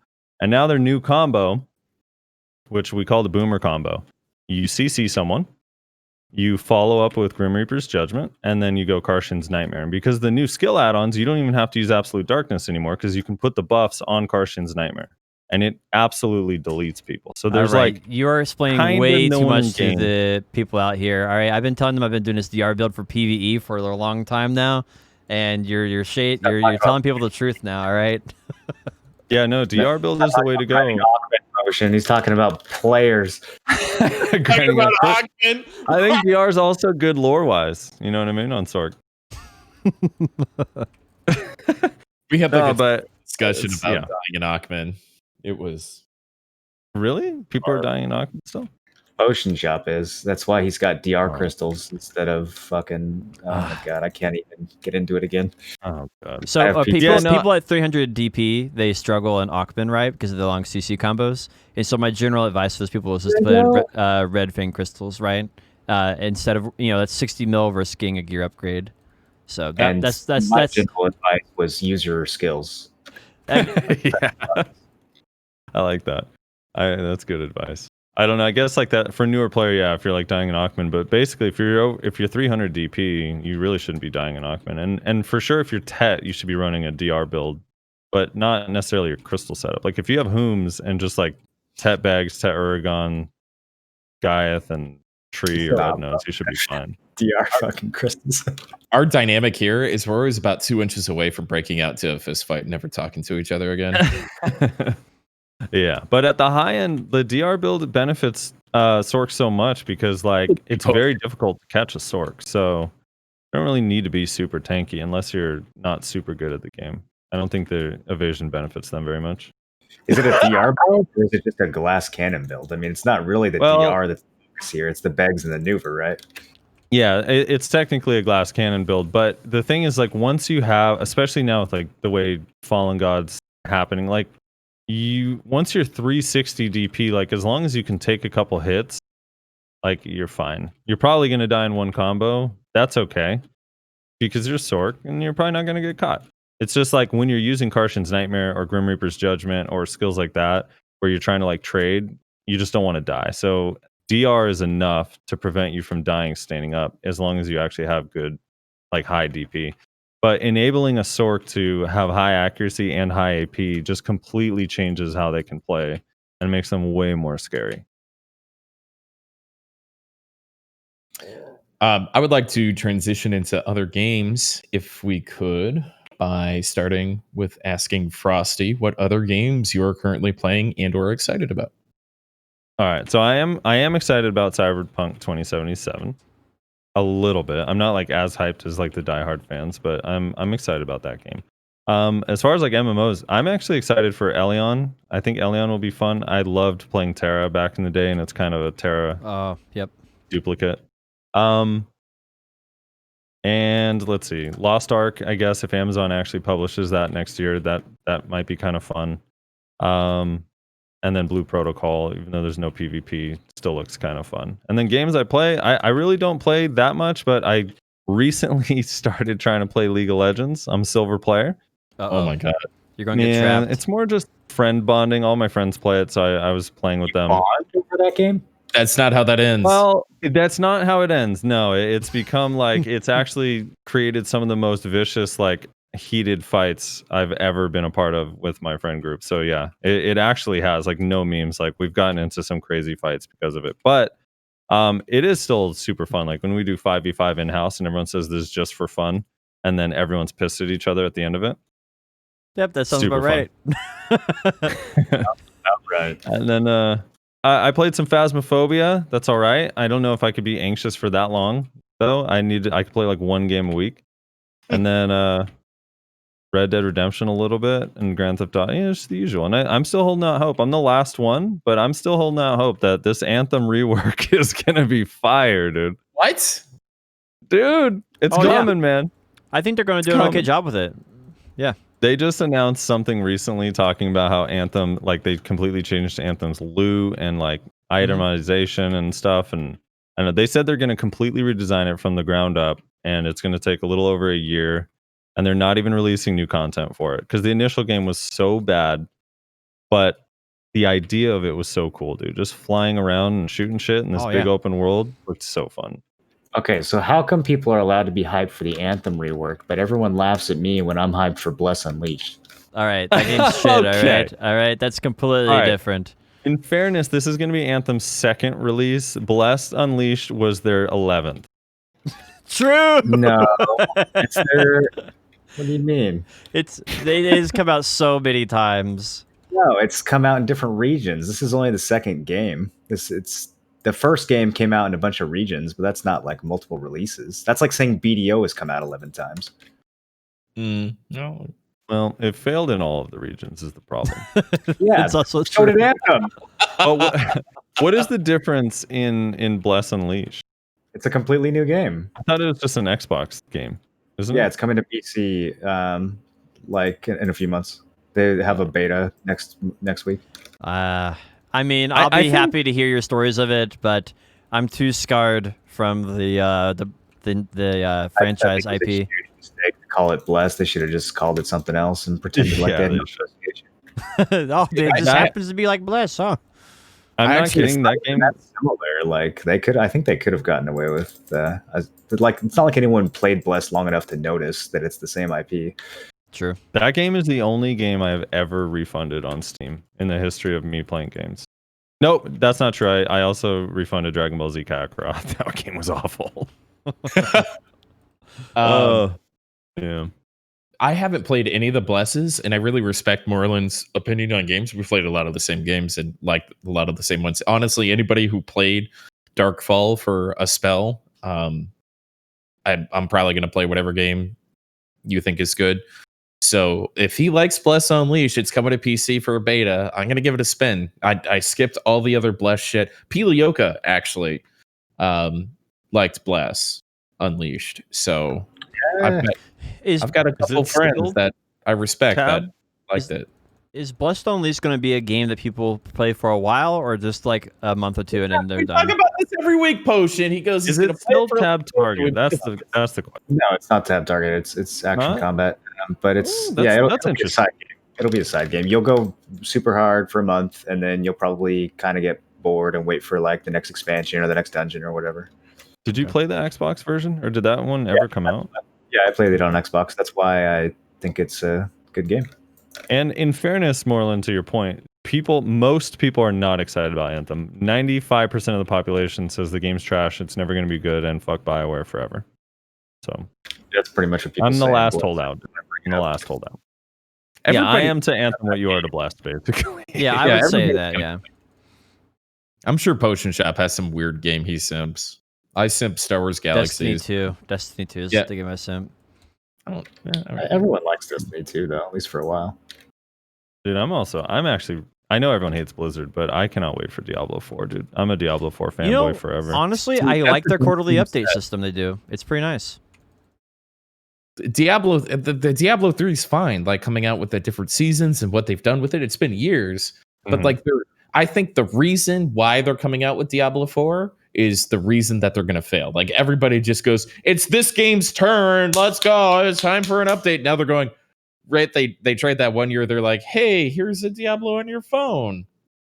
And they're like, that's fucked up. And then they're like, hey, here's a really bad, like super pre-alpha version of what we could possibly think Diablo 4 might look like. They have no fucking idea what this game's going to look like. And I have zero confidence that it's going to be anywhere near a decent game. The only thing that I want to be out for years. The only thing that I want is I want leaderboards. If they have leaderboards and they reset the leaderboards every season, like that'll be good enough for me. D3. They did. Of course they will. They had that D3. Yeah, I'm saying that's all that I require to be happy. That's literally it. It's such minimal. Like I don't know. I hope it's fun. I hope it's closer to like Diablo 3 Reaper of Souls launch than the Diablo 3 Classic launch, because that was rough. But awful, I just hope it's slowed down. My thing with like Diablo 3 and Path of Exiles now, it's these hyper speed, like go through, kill everything really quick without looking at it as fast as you can. And I don't know. I hope it's slowed down a little bit and closer to like Diablo 1 and 2, like Classic. Because that's an interesting take. Yeah, I see you there. I think it's weird. Anybody who plays Diablo sitting in a chair. For me, Diablo is like put it on the PlayStation or Xbox that's connected to like your bedroom TV, and you just like drool on your controller as you pass out, and you just like get legendary loot. You know, you played games for 12 hours and you're going to pretend to go to sleep. Nothing's on Netflix. So you just like grind some riffs. That's how I played Diablo. I can't imagine sitting upright, 2 hands on the keyboard, you know, keyboard, mouse, and playing that game for 10 hours. Bro, that's literally like how I learned how to grind so long. I didn't have the attention span for it. I honestly didn't. I would grind D3 from. I mean, I did too. I woke up like I probably lost weight because I wouldn't even eat. I just would morning to night. Yeah. And then I would die because my internet would cut out because my roommate would microwave a burrito, and then I would have to start all over. But once it came out on console, and I'm like, you know, I just let my gut out laying in a bed, just grinding riffs. I was like, holy shit, this is the actual way to play this game. I am a little concerned that the console focus will hurt the Diablo 4 franchise, because it does take away some from the game, makes it a little bit more simpler, so it works on a controller. I mean, the last one works fine on a controller too. Unless you play Wizard, it's a 5-button game. Like, what do they need a keyboard for? there was only 1 or 2 mechanics that got weird on a controller, but I don't think it's gonna. Everything else besides those 1 or 2 mechanics on, I think it was Wizard is the name of the class. I haven't played the game in like 4 years. Made sense and worked perfectly well. Mm-hmm. You just had to have like a big enough TV versus like how far away you were to read all the tiny text, boomer eyes. But, you know, I don't have a lot of hope for Diablo 4. I think Diablo 3 did a lot of stuff. And if they were inspired to make the game on their own, you know, inspiration. They're inspired by money on this case because they lost Destiny and they want to make the money back. Blizzard is still making games because of inspiration. Like, there's no talent left at that company. Who's getting inspired? Right. Yeah. So saying I'm sorry, but saying you're excited for Diablo 4, kind of weird. I'm excited for Diablo 4, dude. All right, I want you to know like how fanboy I was in Diablo 2. Like my friend who was like, he was an only child, so he had 2 computers for some reason. He got a new computer, and his old computer was still faster than my computer, and I couldn't run Diablo 2 when I was a kid on my computer. So I would go to his house, and he had a gaming mouse that he would use on his computer. I had to use that when I would play on his computer. I had to use that ball mouse where you move it with your thumb to play Diablo 2. Like, do you remember those? It's like a short time they used that stupid trackball mouse. I used to play competitive CS 1.3 with that mouse. They're really accurate, honestly. They are very accurate, but they are not, like, I think, good long term.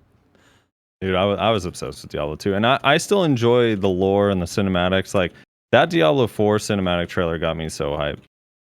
I think Are you going to play the Diablo 2 remaster? Are they doing that? Is that I think they canceled that, didn't they? They can't cancel that. What the fuck are you saying to me right now? The developers for Remastered are so bad. And they got... Wait, you said it was Diablo 2 or 3? Diablo 2. They're remaking Diablo 2 remastered? I'd be down. Which version is it going to be? Because, like, for me, Diablo 2, I lost interest in Diablo 2 when everyone had an Enigma and was teleporting around. Got kind of weird. I think they're going to try to make it as nostalgic as possible. I still have my Mephisto running my bot. Pendlebot, dude. My Pendlebot, dude, thing was hype. Go to school, come home, and you have a win force. How many SOJs for that? Dude, do you remember that? It's so funny how the economy got screwed in that game because of duping.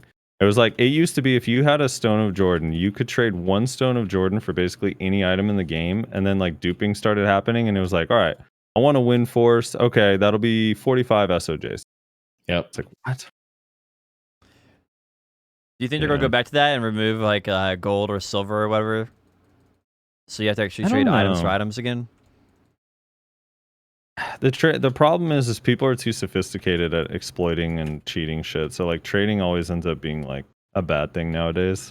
Yeah, I kind of like how Diablo 3 did it in the end, where they just got rid of the market and made it fairly easy to self-find everything.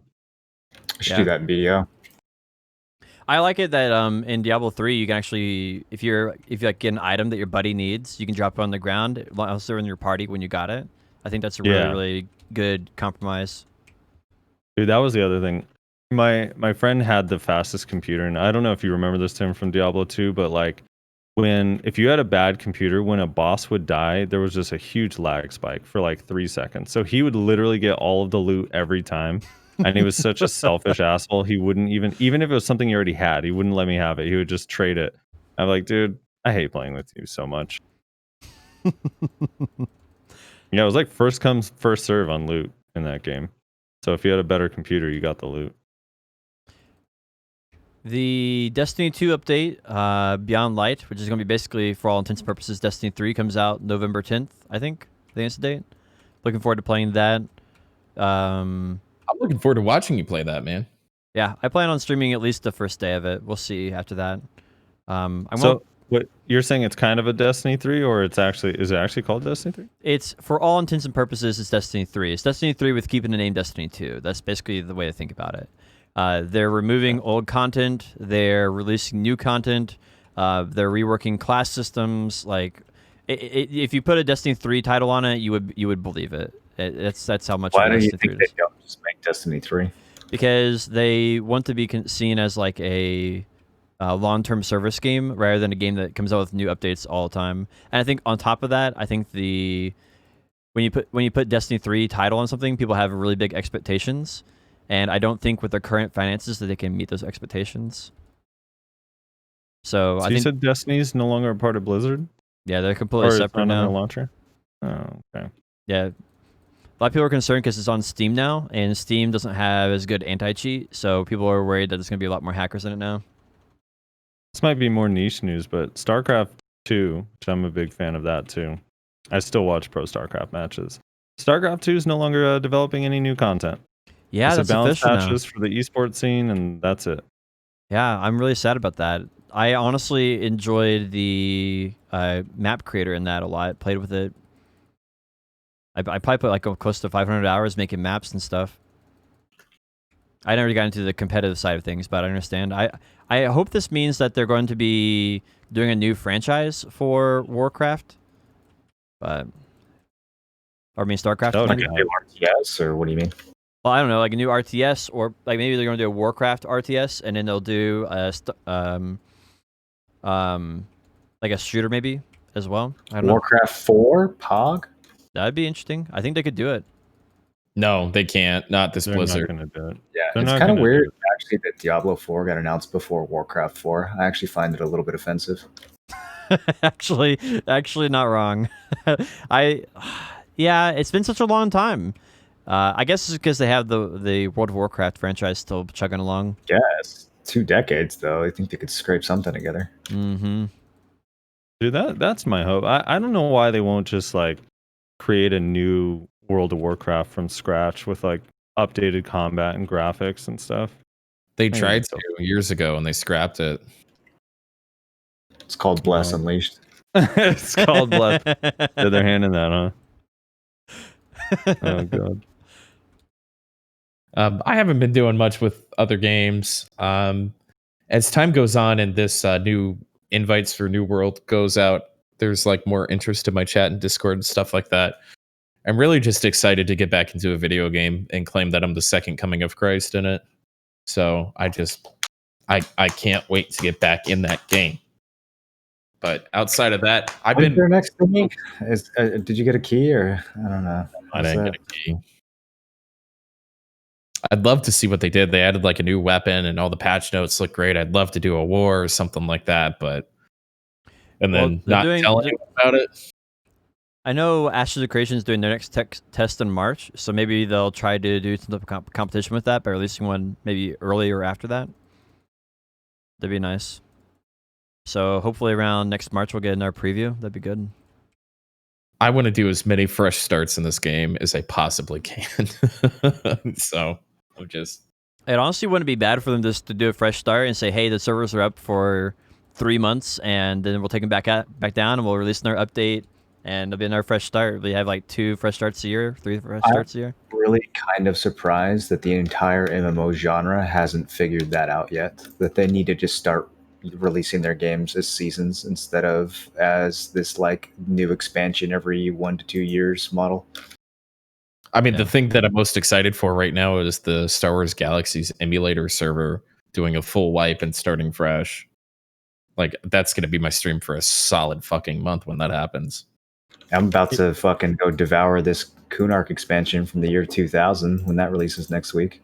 What'd you say last week? This is the state of MMOs right now. Is we're all excited for MMOs re-releasing from 2000. Yeah, I don't know what just do fresh starts for games that we know are good.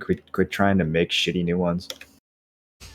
Dude, that's like there's so many. Wait, I wanted to ask real quick. I was told the CC system's really frustrating in New World because you can be like CC chained forever. Is that still the case, or did you feel that way? Yeah, it kind of depends on your ping. You can get out of it, but if you run out of stamina, then you would get CC'd super hard. I think people made a bigger deal out of it than I think they needed to just kind of get good a little bit, but also I think they're rebalancing that in the next test. Mm-hmm. They already did. So it's if you get hit I think it's 3 times in a row, you can roll away for no stamina cost, which is like it's actually, even though I didn't think it was super broken, like you just had to kind of position yourself correctly and not be bad at the game. It's still a really good fix. Like it's a good skill floor increase that is going to stop a lot of whining. Yeah, and sometimes you get caught up in that. Yeah, I don't know, man. I think that a poise system would have been better. We'll see how it plays out. I'm worried that game is going to become a running simulator. If there's not enough CC, people are just going to teleport away and just run for fucking hours. Well, they decrease the amount that you could teleport by and massively increase the cooldown for it. So but it's disengage either way, right? Like you teleport and then they teleport, and it's like if you can't hit them and catch them and stun them again, then bye-bye. But you're going to have like hatchet throws for days to catch them on. And you're already a god at that, so you're going to be able to show off your god gaming way more. Yeah, that's true. If they increase they reduce the distance, they increase the cooldown, then you have some range catch that you can use. That's true. And there's no global cooldowns anymore, so you can you can actually use that shit. Yeah, you're right. That's going to be a big improvement. They need a cripple shot to the gun. You had a gun, and you had a cripple shot to the knee. Their patch notes are actually Johnny on the spot. I was really impressed with their patch notes. It was like exactly what the community was saying, what we were saying. It was all in line. Mm-hmm. Yeah, combat in that game could still be really fucking good if they keep doing this. My main concern is that the tick rate of the servers will be low just because of Amazon web servers. That's the really only thing that I'm a little concerned about. Because I don't know if that's something that they can actually address. This server? I mean, we've already played the game.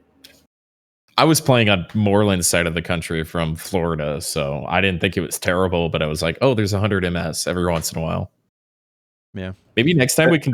Blocking was definitely easier to do if you had low ping, but I felt like the netcode overall was really fucking smooth. Like hitting people with the shit from far away while they were moving. There was no desync, no rubber banding. It was actually pretty solid. Yeah, we're doing Central next time, Marlon. If there's a Central, I'll play on Central. I thought it was only East and West. Oh wait, it was, wasn't it? Why would they not have Chicago or Texas? What? Bro, why don't all these MMOs have central servers? It's so weird. I don't know. I don't get it. There was central. I want to mention DMCA real quick because there was some updates on this. They basically have RCIA, I believe is what it's called, and it's technology developed to live DMCA streamers, so you could now have a VOD or a clip and get DMCA'd. Soda Poppin' and Jake and Bake, which are 2 different big streamers, both got DMCAs for old content. We haven't seen anybody get DMCA'd for live content yet, but it is baked into the technology that's these DMCAs are being used for. So I think it's only a matter of time. I think it's really just like we're just starting to see some people starting to catch on to this new technology, and you can just go to their website and sign up for it and start using it. It's not even that hard. So I saw something about how they might be deleting Rectful's old VODs because of this shit. Has anyone heard about that? What's going on with that? I mean, just these DMCA cunts that are out to fucking ruin everything for no reason. It's not like they're losing money because people are watching VODs from 2009. Like, I want to listen to the new Taylor Swift album. I better go pull up a Soda Poppin' VOD from 2015 and like listen to it with him talking over it. Like, that's clearly how people consume their fucking music. Who's the responsibility fall to then? Because, does this fall to whoever owns his. The music people need to just get out of their own goddamn way. Like, Well, just have a rule dude, to where they if you're do. playing a song, you have to put the artist and the song on your stream. Sure, I And agree then with it's that. free publicity, and just shut the fuck up about it and go live your life. Like, it's I so understand. ridiculous. I understand what you're saying, but the DMCA law, they're just going to abuse it to the nth degree, right? So The thing I want to say real quick. So I play drums. I play in a band, and as a newer artist that doesn't have any following whatsoever, there is like Twitch is what the radio used to be. Like if I'm a small streamer, and I regularly have people ask, "What song is this? What artist is this?" On streams like I don't know, huge streams. Big like whatever, like even outside of BDO, people that are streaming Valorant and Fortnite, like when they have it is such a huge like marketing tool to have the music there. There is no way you could convince me that someone is losing money because of the stream. Like there's just no way. Like if I don't know, if one of these big streamers played my band's song, it would literally be like hearing your song on the radio. Like that's how you'd feel about it for the first time, your own song. You'd be so hyped about it. Especially if people start out like I'd go in the chat like, "Hey, what song is this?" Like just to promote myself to get it like shown. Like that would be so big. Yeah.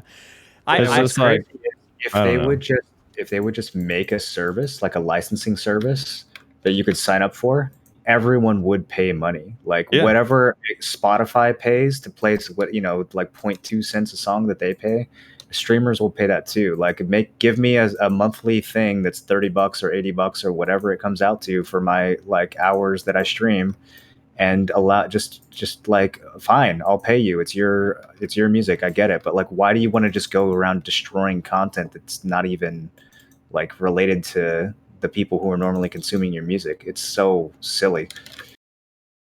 Yeah, there are artists, big and small, that have been the background music in a clip that has like 1, 2, 3 million views that they've literally benefited from it hugely. Yeah, I think one of the strangest things about it all is like even some of the artists themselves, like Kanye West had to like recently get his own rights to his music back, and like who was the other person? There's tons of these huge artists that are the most popular people in the world. You know, like they can't get their own music. They don't own their own music. Most of them, these labels own them. And the guitarist Dragon Force got DMCA'd for having his own music on his stream. That's a whole other, I can't imagine that, man. Yeah, that's where we're at. But that band does not own his music. The record label does. Yeah. And he probably did not purchase the rights from his record label to play it. That is so insane.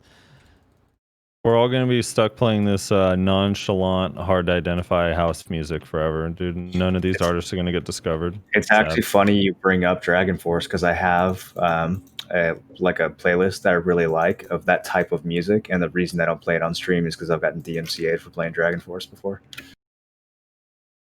I've been playing jazz standards, and hopefully that's like a really good work around the DMCA thing, because I don't think those record companies are even still alive. Yeah, no, those artists are used to getting their stuff stolen. You should be fine. Well, I mean, they all play from a music book called The Real Book, so. I'm just kidding. It's an old-timey jazz joke, dude. Yeah, T-Pain got DMCA strike on his own song, too. You don't own your own music. Welcome to the music industry. Yeah, it's just insane. I don't know. I think ultimately we're probably at a tipping point where within the next couple of years, we're going to see the people that have been getting screwed over by the music industry start getting old enough to go into Congress and stuff, and they're just going to start changing laws. Tipping point. I mean, this has been a problem for decades. Well, yeah, it's been a problem since the dawn of the internet. Yeah, but I mean, you got to think, but that's only been like 30 years, which means you can't serve in government. So because you're too young. The people who own these record labels are always going to be shifty cunts. They're never, ever going to be good people. What good people want to own a record label, dude? Like, it's the whole industry is so corrupt and garbage and outdated. Yep, I agree. You have to be 35 to be the president, not to be in Congress. I don't think there's an age for Congress then, huh? You have to be 25. if you want to be in Congress or be the president, you're already suspect to begin with. You know what I mean? Shout out to the Midnight. They have openly give permission to all streamers to use their music whenever they want on stream. It's a bait, dude. They're gonna DMCA us the second you play it. Then sue your ass for millions. Because it doesn't get DMCA'd. And you know how many people from my stream listen to the Midnight now because of that shit? It's true. Oh, not me. Never heard of them. I'll give them a listen. All right. Was there anything else we want to talk about? No, I'm getting yelled at from randoms in my chat that I'm not playing BDO and I'm abusing Twitch and I'm getting reported. So I really need to tie this up so I can put BDO back on my screen before I did what's on your screen? Us four in the Nerds and Words background. I don't show BDO while I do this. Yeah, I don't think they can actually report you for that, but whatever. Well, I don't. We're talking about BDO. It's fine. Well, we weren't for 15 minutes, so. Yikes. Gosh. So if I'm not here next week, my Twitch channel is banned and I'm in shambles. But that was Nerds and Words episode 22. Frosty, thank you so much for coming through. You're very knowledgeable, well-spoken, and a little too polite, but we still suffered through you coming in here. Let's roll out the red carpet for you, my friend. Tell us what we can expect from your channel, twitch.tv/SoFrosty. Plug your podcast, whatever you want to talk about. Plug away, my friend. Yeah, you can find me at twitch.tv/SoFrosty. I will just be grinding, making fun of Potion Shop. I do have to address one thing with Potion Shop real quick that he mentioned. I saw on a stream, I played the clip on my stream. We need to talk about it. He said that the most busted movement in the game was Awakening Ranger, and I would love for him to elaborate on that because I think every Ranger was super confused and every non-Ranger was super confused. I'm pretty sure that clip got 3,000 views because it went to Reddit and the Reddit lords had a field day. You have to understand. Someone asked you, first of all, the question was weird. Someone asked you, what is the longest iframe in the game? And you said, what's the longest? I don't know what the longest is, but the most busted is Ranger's Awakening iframe. Not only is it super fast, but it's also unlimited. I memorized all right. it. I'm going to plead comedic relief and that I just did it for entertainment content. I have to throw the Redditors a bone every so often so they come by.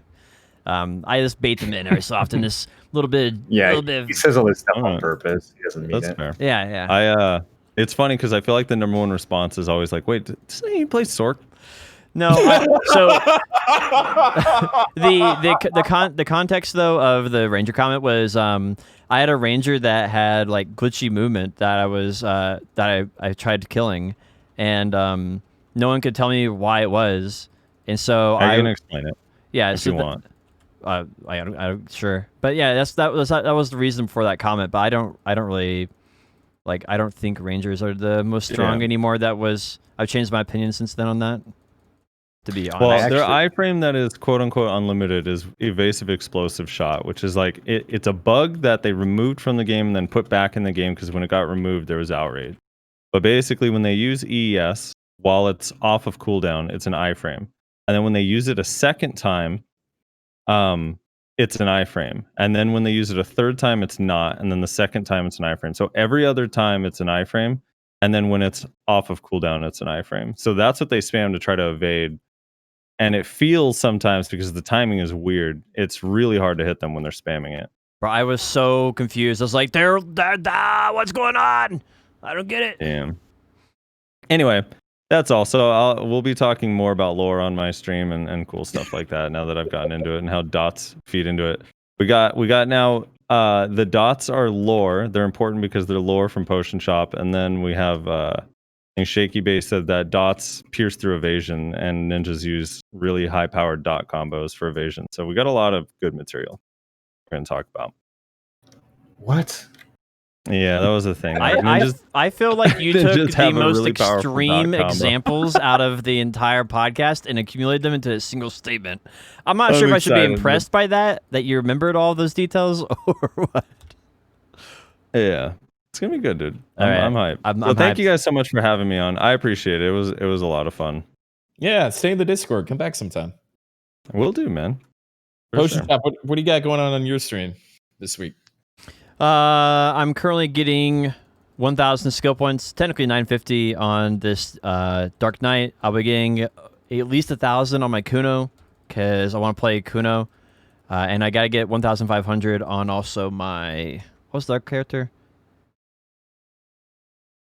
Meiwa. And so that's what I'm doing this week. On top of that, we'll be continuing to grind at Thorn Forest and just shooting the shit. And watching the world burn after the elections. So... How about you, Marlon? So on election day, I will be playing the new Fractured Alpha. I think that's coming out on the 4th. So I'll probably do the BDO patch for a little bit and then switch over to Fractured and see what kind of changes they've made. It's supposed to be pretty packed on launch day, so that could be kind of fun, seeing everyone run around and flag up for some PvP and see how that game's coming along. On the 5th is the next test for Bless. I haven't played the PC version yet, so I'll probably check that out, but probably only for a day since it's just a beta. And then on the 6th, we got Ruins of Kunark dropping for Project 99. I'm pretty much just gonna not do anything except for that for a while, I think. Are you going to wake up early on the 5th, maybe? For Bless? Yeah.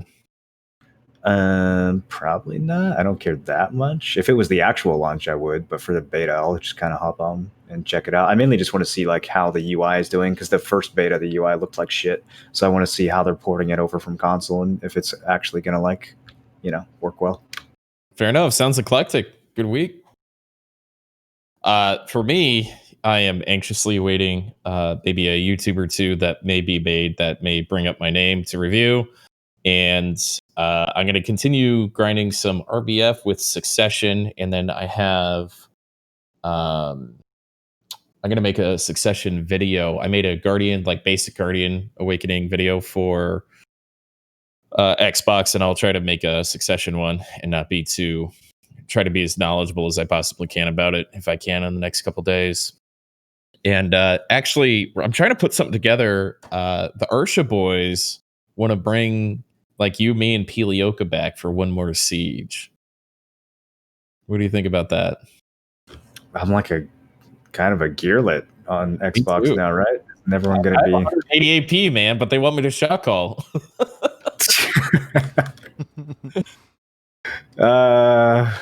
Yikes. Maybe I'll have to go dig my Xbox out of the closet.